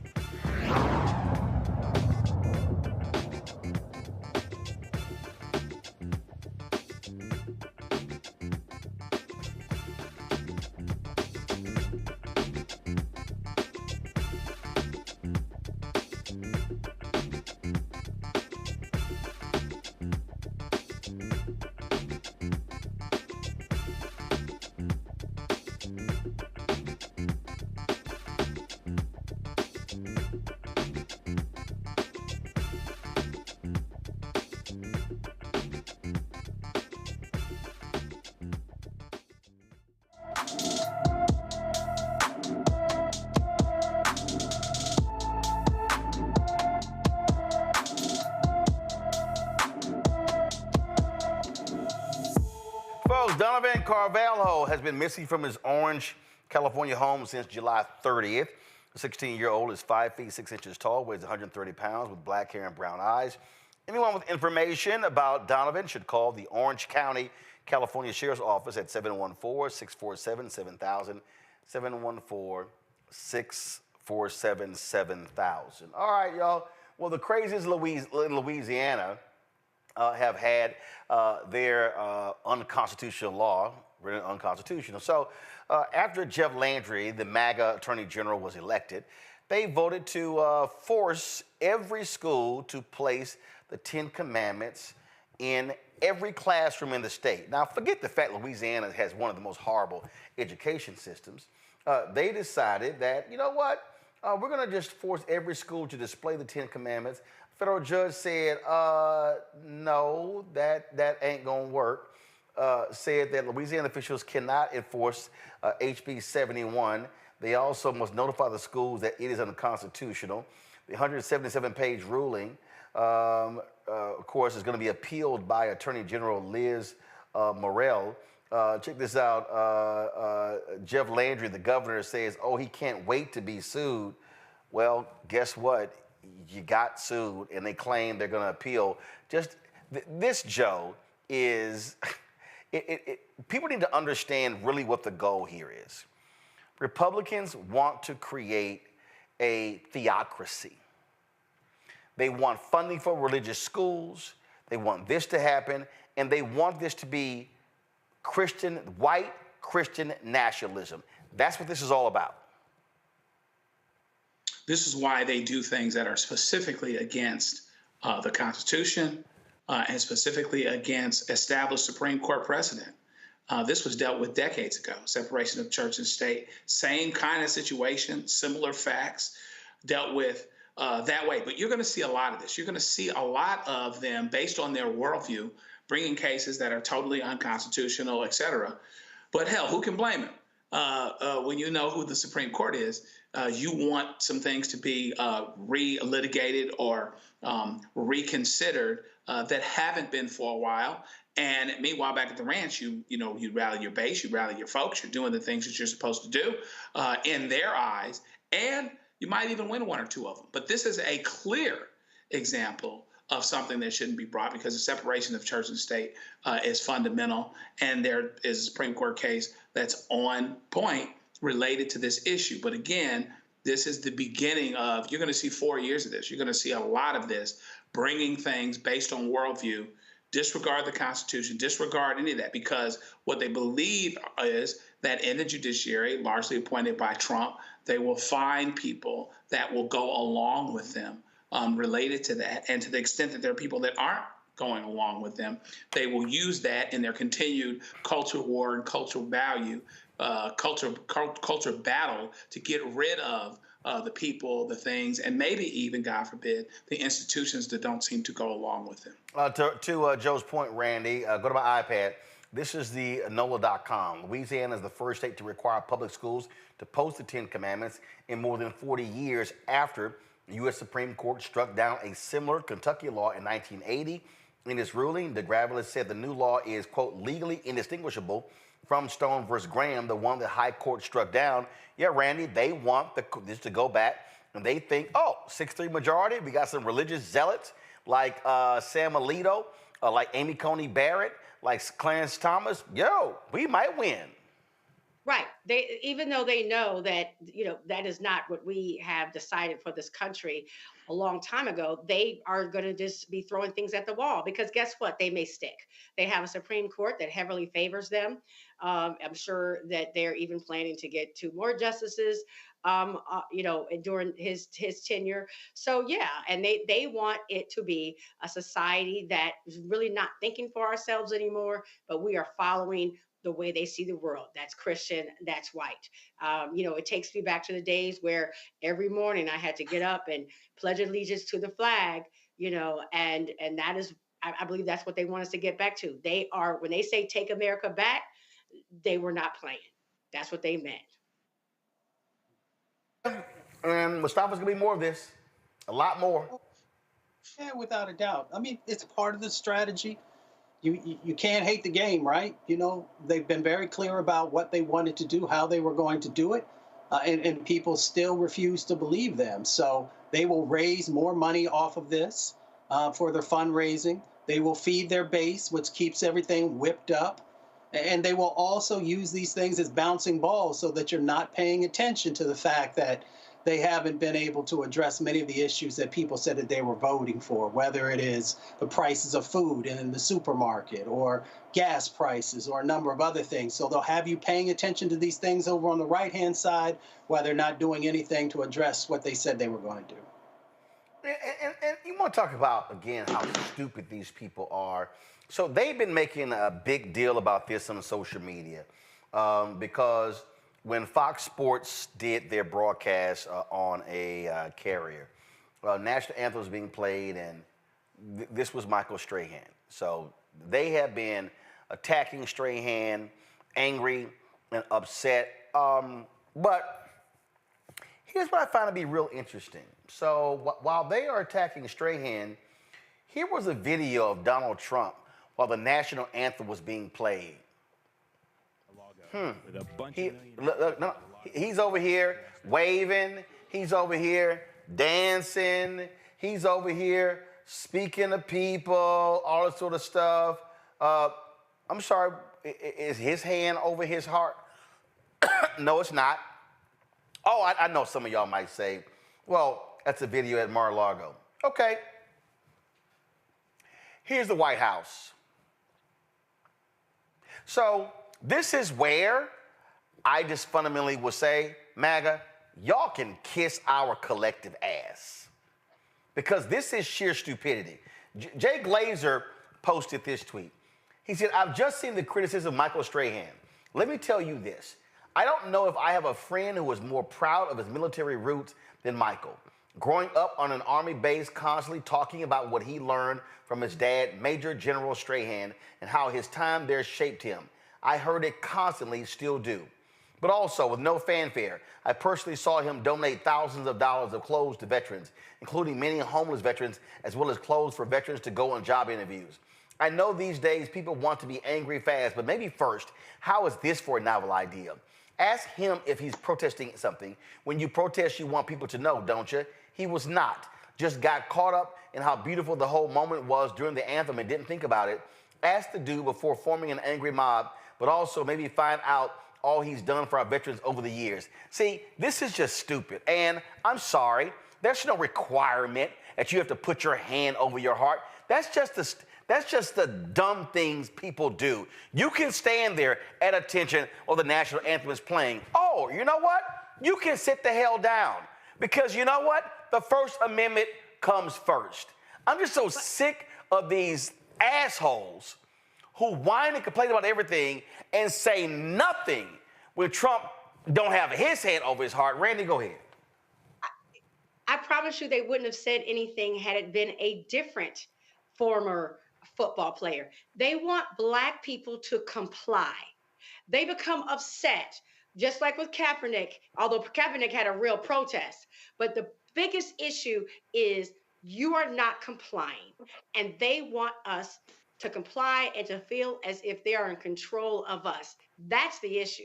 It's not because these are the same. I mean, we have watched during these rallies how they will wrap themselves in the American flag, wear bikinis of the American flag, but then they want to act as if they have such high standards of, this patriotism and things you should and should not do.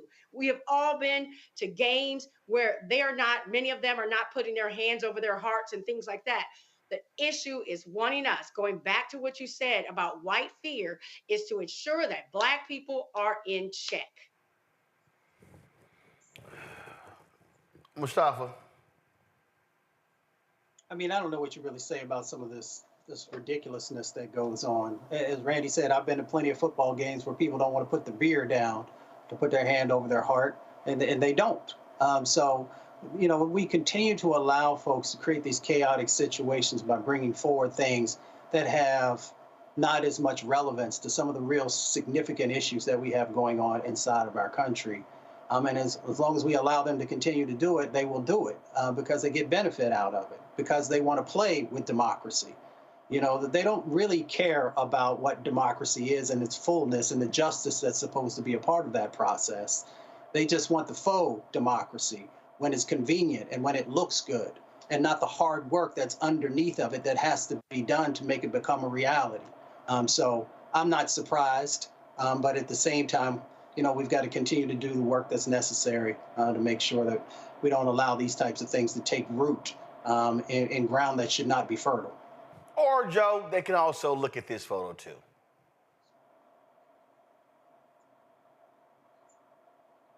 You won't hear them whining about that one, huh?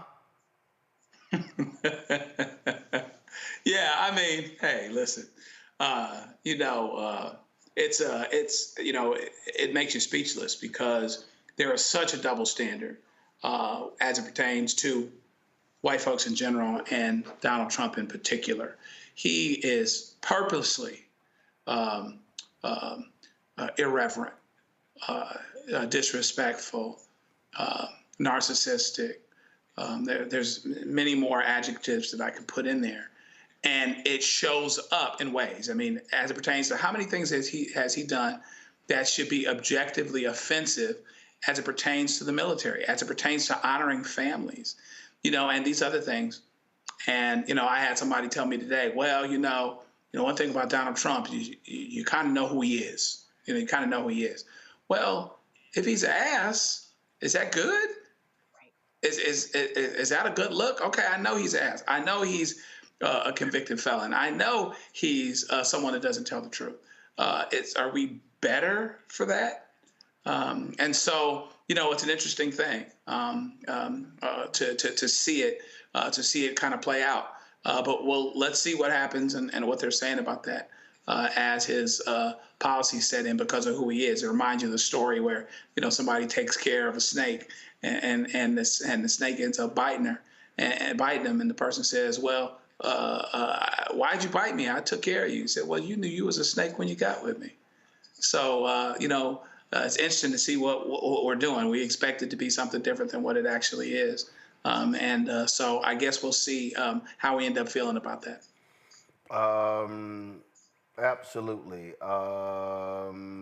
Folks, a federal grand jury has indicted a Kentucky lieutenant from the Federal Bureau of Prisons for civil rights violations.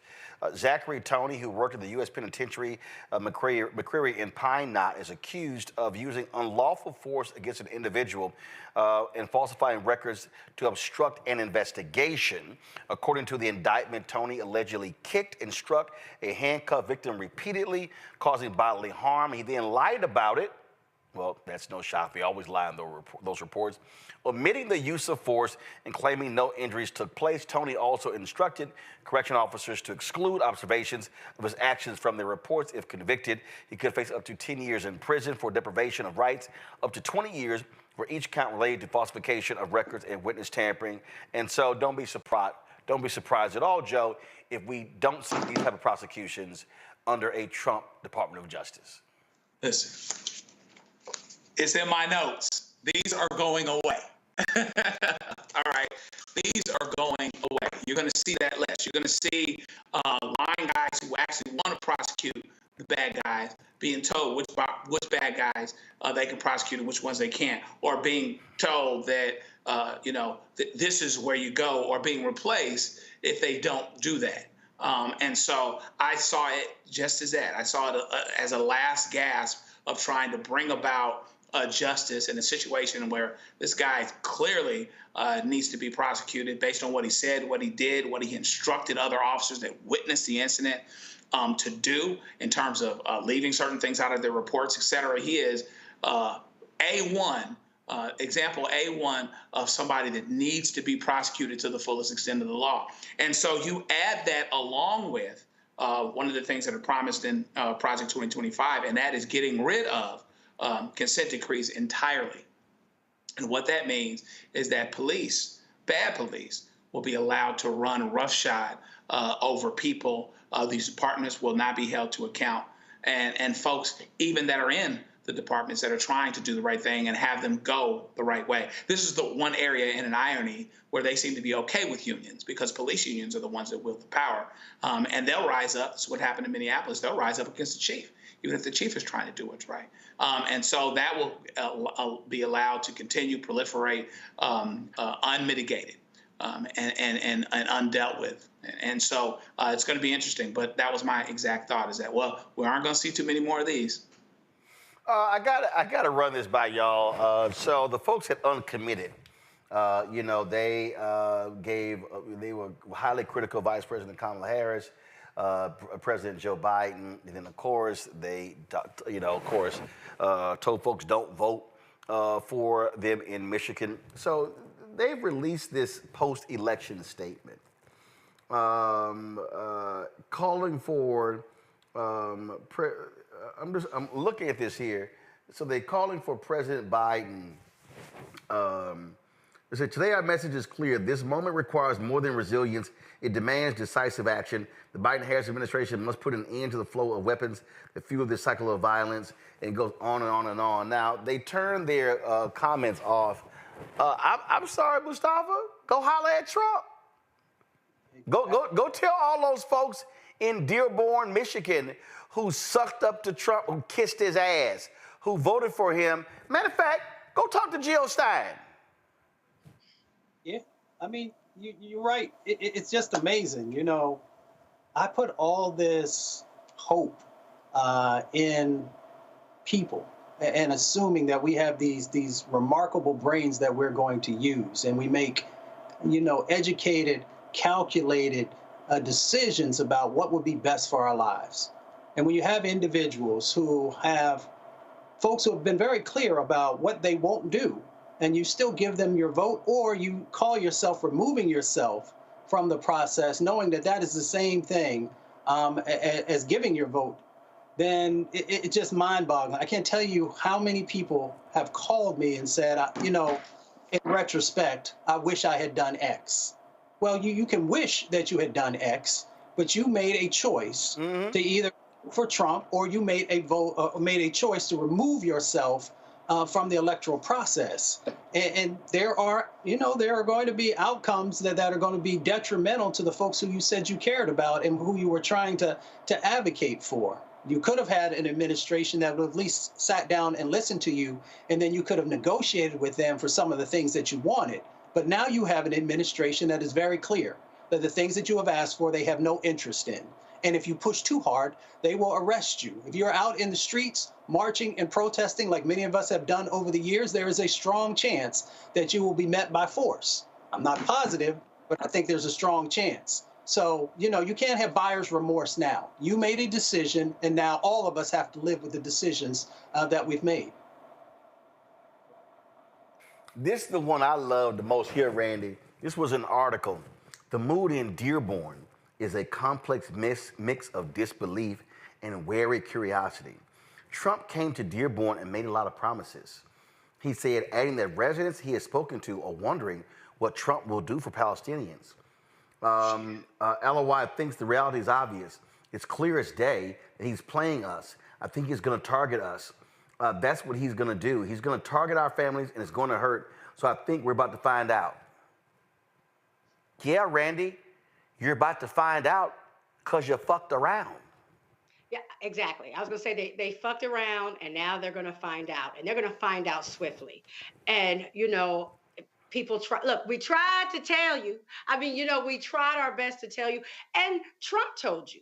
I mean, this is the man that I think the first executive order, or one of the first he did it, his last, was the Muslim ban. I mean, he has been very clear about who he is. People just did not want to believe him.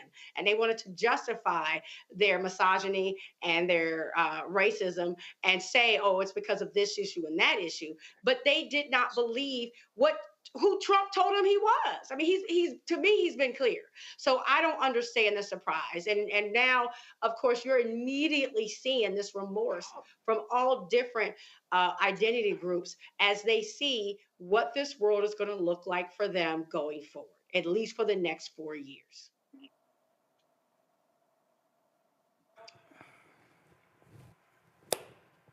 Joe? Yeah, again, just like I said, you know, people are assuming that this America will continue being this great America, whatever it is that they want it to be. But somebody's going to get hurt under this thing. And I believe that the Palestinians, you know, I think that the Palestinians, I don't think that there's much public sentiment at all that's going to weigh any amount at all, any measurable amount in that administration. So as bad as they feel like they've done over the last 4 years, it certainly doesn't get better. I don't think there's any question that it gets better, that it'll get better. It's going to get worse. I think it's going to get a whole lot worse. So we're going to see a lot of these stories, y'all, happening over the next few months, and I dare say 4 years. So we're going to roll this every time we see one of these stories.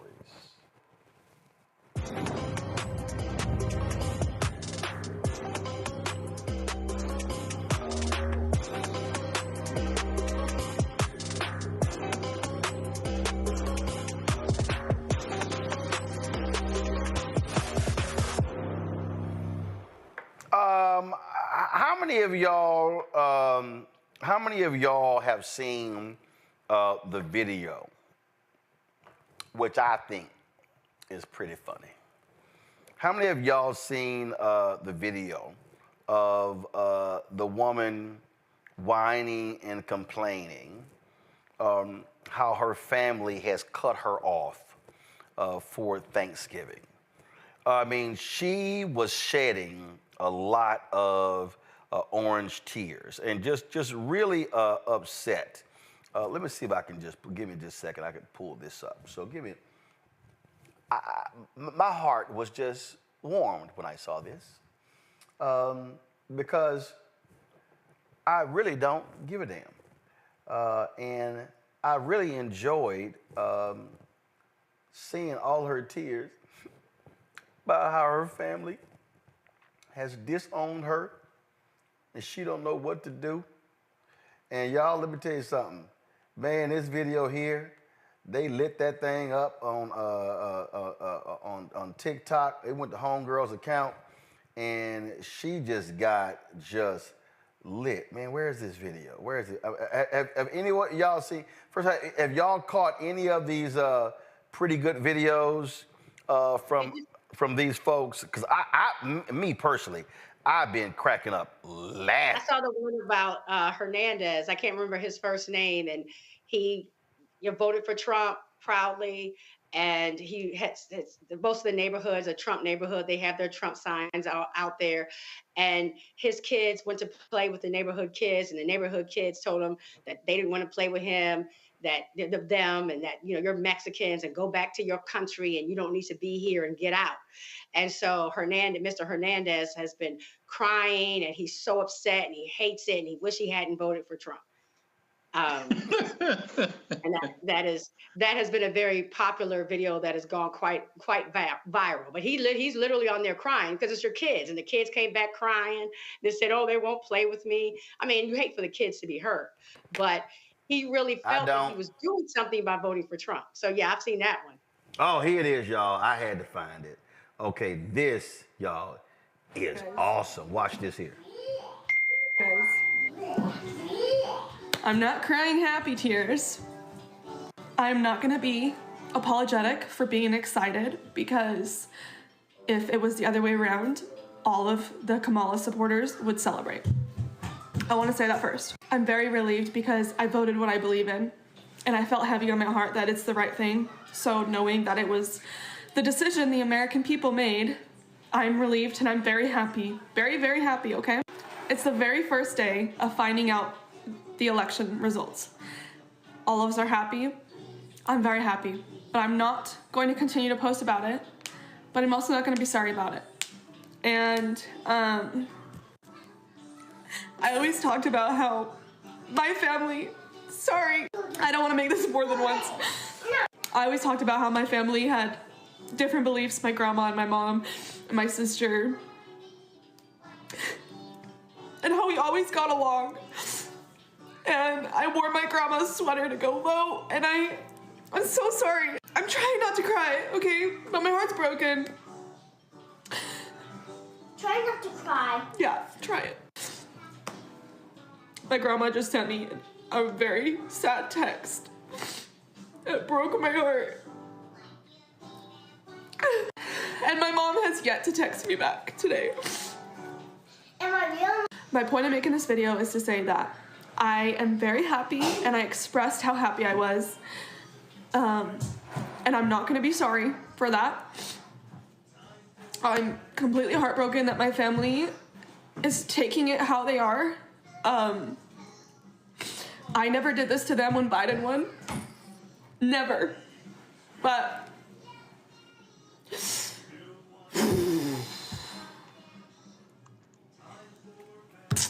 I am done with political posts.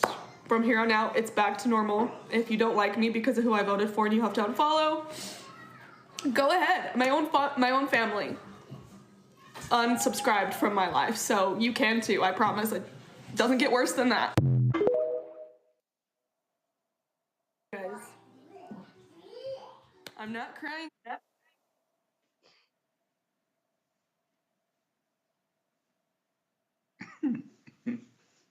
I saw that, Randy, Mustafa, and Joe.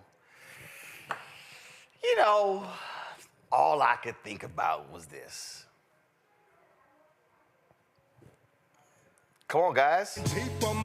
Now the funeral is over, and all the tears are dried up. Niggas hanging deep on the cut, getting fired up. Looking for the nigga who pulled his pistol on my homie. And I for an eye, so now your life. Come on, shut up. I'm just saying. I'm playing.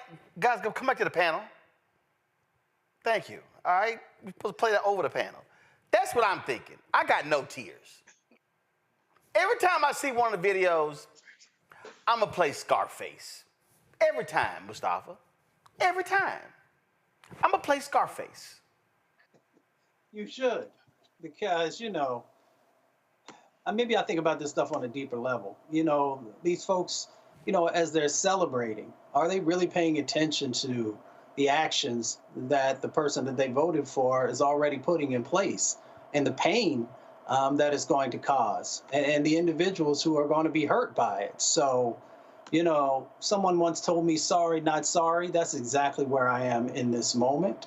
And, you know, you can cry the tears all that you want to, because they're temporary tears, because you don't have to live in the communities that are going to have, you know, unfortunately, more police officers doing nefarious things. You don't have to live in the communities where their people are going to find it harder to breathe clean air or drink clean water or get lead out of the water in the schools where the kids are.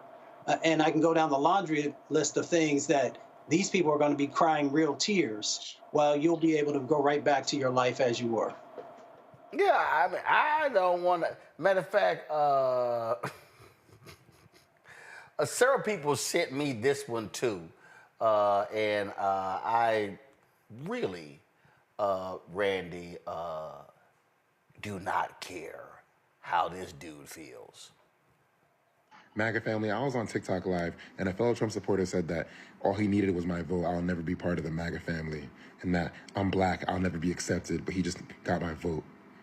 Nah, that's crazy. Like, I love MAGA Nation, I love the MAGA family, and that breaks my heart that someone would speak to me like that right after the election, that all I was a vote? Nah, I love all you guys, and I know most of you MAGA family members are not racist, and I love you guys, and I'll keep repping MAGA Nation, Trump 2024, but that really broke my heart that some guy would say that. Extremely heartbroken. So he was extremely heartbroken. So, I mean, I guess, Randy, I would just think about...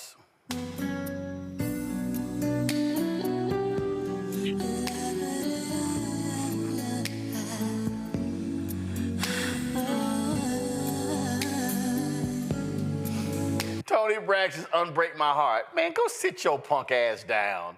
They ain't never gave a damn about you. They never gave a damn about your silly ass walking around in that dumb ass MAGA hat. They let you know exactly what they think about you. Have been very clear about how they felt about his black ass. I mean, I can't even, I feel sorry for his mama. Bless his poor little soul. I mean, he is pitiful. He is the ultimate of pitiful. Like, he is trying so hard to be accepted into a club that he can never be accepted into, ever, no matter what. Poor thing. Poor thing. He's talking about his heart is broken. It's gonna be shattered. I mean, give it some time. Ooh, child. Poor lost soul. I'm telling you, these folk are funny. I mean, they just really are just bothered, Mustafa. They just, I don't know. I don't know what we're gonna do. Well, you play yourself. We have history with a small percentage of our folks. We can go back to on the plantations where we had a tiny percentage of our folks who would do anything that Massa asked for. Somebody once said it. Y'all remember when they said, if Massa's sick, I'm sick. You know, so we come through history where we have our folks who want desperately to be white for some of the folks. For other folks, they just want to be accepted. And it doesn't matter. You saw individuals who was it? The brother who was running for governor in North Carolina. Mark Robinson. Mark Robinson. And Mark Robinson said he would love to join the KKK. If, you know, you have these individuals who, I would love to say they've been through Stockholm Syndrome, but it's not just the Stockholm Syndrome type of thing. They truly believe that if somebody smacks you in the face, then you should turn around and get smacked in the other side because you don't think that they'll do it. And then when they do it, you'll say, well, they must have had a good reason to do it. And that's exactly what you got going on with some of these individuals, that no matter what folks say or do to them, they want so desperately to be a part of that supremacy club. And maybe what they think is, if I'm part of that club, then maybe the impacts won't be as great to me. But the reality is that they will never see you as human. They will never see you as an equal, but they will pimp you. And that's exactly what they did. Gotcha. Watching this. This here is the video Randy was talking about. Joe, watch this. Hola familia, aquí con ustedes. Haciendo este. So for all the English-speaking people that are watching this, watch this video. Basically, the guy is talking about his experiences living in a neighborhood filled with other Trump supporters. He wanted his fucking kids to play with the other Trump supporters, but guess what? They don't want his kids to play with their kids, because their kids are Hispanic, to the point where they're going to scare the kids off by shooting guns in the air. But this is what you wanted. This is what y'all picked.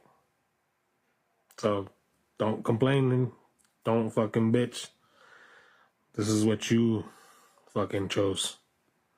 So shut the fuck up. Get the fuck out of my... These people, I'm telling you, it's a lot of... I know some people out there like, yo, bro, a lot of cuss. I'm telling y'all, folk are not, they just like, yo, we ain't trying to hear it. I mean, I keep, people don't understand when we talk about there being consequences. And there are people who are like, yo, we tried to tell you, you didn't want to listen, you wanted to sit here and act a fool, you sat here and you, and then now you're upset because folk say we're not coming to your aid. And I'm telling y'all, it's about to be a real, it's gonna be more tears. And I'm telling you right now, this gonna be me all day. What's for lunch? We'll be going to the park. Yeah, these folks. Joe, I don't want to hear the whining. Right, yeah, you can't whine because at the end of the day, this is what they thought about you. All you could do was vote for them, vote with them, and then after that, you can go and do whatever they believe people that look like you do. And, you know, I'm not Hispanic or Latino, but I couldn't imagine, you know, toning down my heritage or any of those types of things for these particular folks, you know, and subjecting my kids to a situation where you don't have your eyes open about who folks are and who folks aren't. And so now they want to be accepted, you know, because they voted for Trump. But the fact that they voted for Trump doesn't change how they are seen in the eyes of certain people.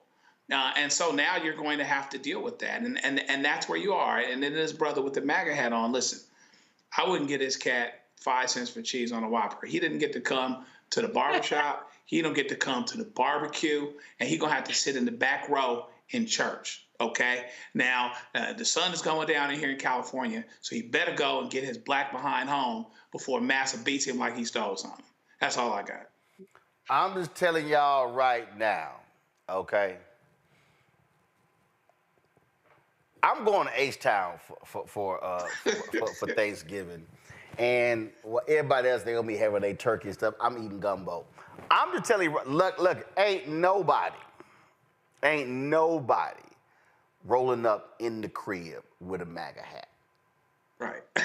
Yeah, for sure. And I'm telling you right now, Mustafa, you my alpha brother, the level of hostility that I would have goes beyond if every one of my nephews was an Omega, Kappa, Sigma, and Iota.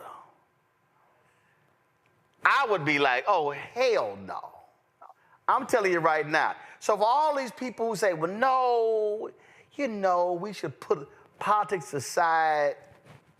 Now, I wouldn't even let your ass eat a plate. You have to go to Popeyes or go get you a hot dog at 7-Eleven, because you ain't rolling up in my house. Matter of fact, I would treat a MAGA voter, if somebody roll up in my family house at Thanksgiving, I would treat you worse if you a Negro who didn't pay his child support and you looking for a plate. And I ain't got no problem saying it. I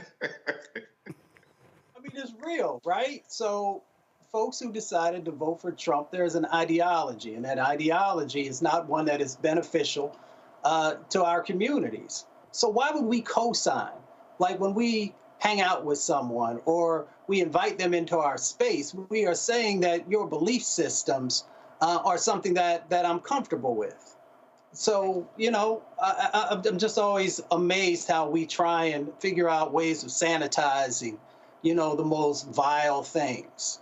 And in this instance, it is, you know, the sets of policies that this new administration is going to move forward on. So if that's what you're down with, you're welcome to do it in your home or in your community and enclaves where you might find a whole bunch of folks who believe like you do. But, you know, and this is a shout out to my mama. My mama raised over 50 children, all kinds of different people. Anybody was in trouble, she'd bring them in. And my mother has this thing about on Thanksgiving of going out and bringing people off the street so they have something to eat.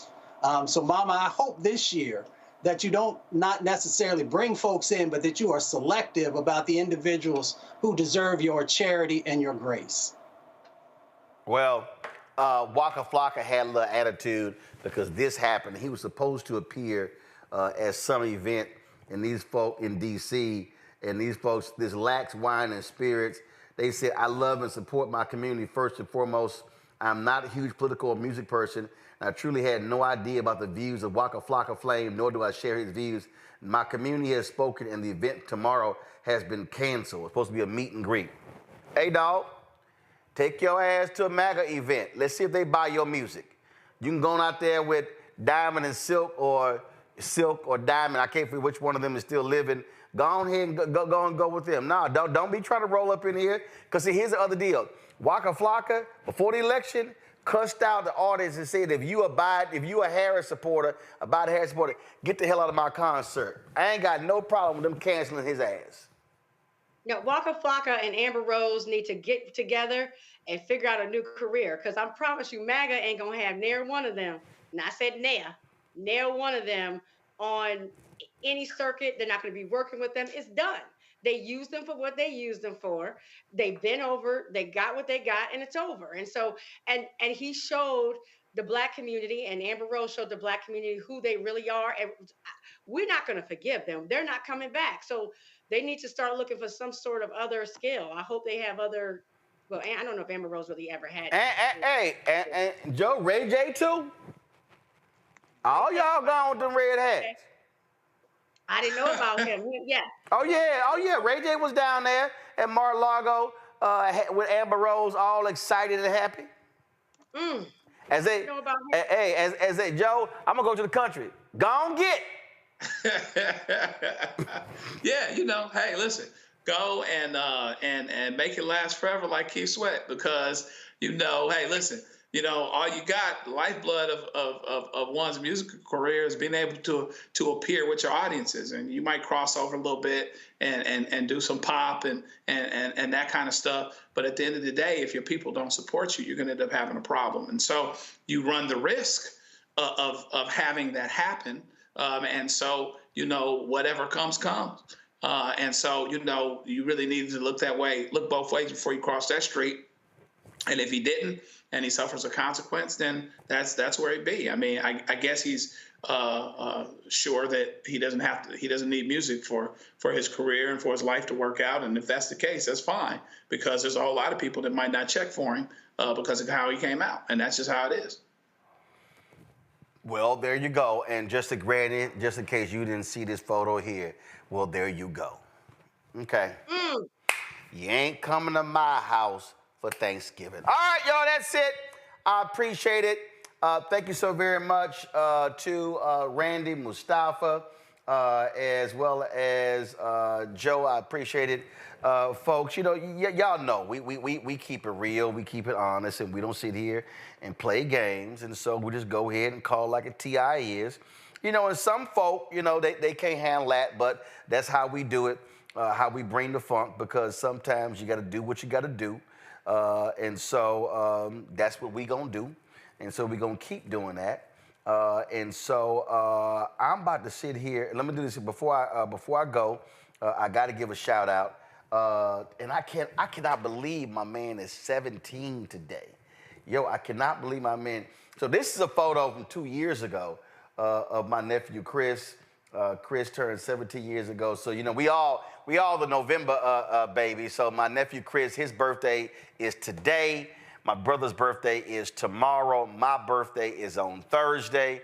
And so we all back to back to back. And man, I'm telling you, I'm still mad. I was praying his wife could just hold on for 2 more days and have Chris on my birthday. But she was like, no, hell no, I ain't doing that. So shout out to my man Chris. Happy 17th birthday. All right, y'all. Support the work that we do here at Roland Martin Unfiltered, the Black Star Network. Y'all know, look, these Republicans out here, they spending billions of dollars. They sending all this money to the right-wing media. And listen, we ain't got billionaires and millionaires sending us checks, but your dollars are making it possible to do the work that we do. We finally had to figure out a workaround with Cash App. We got it right here. And so Cash App, what they did is they cancel y'all a whole lot of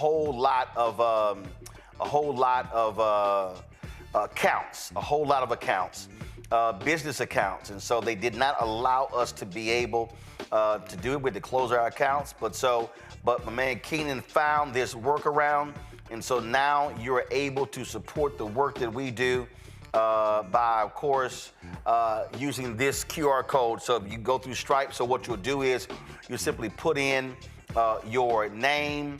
You'll put in your name, and then you will then put in your Cash App and the amount you want to give. And so I know a lot of y'all have been waiting. I appreciate that. We've been, again, like I say, doing the work, trying to make it happen. And so again, to use this QR code,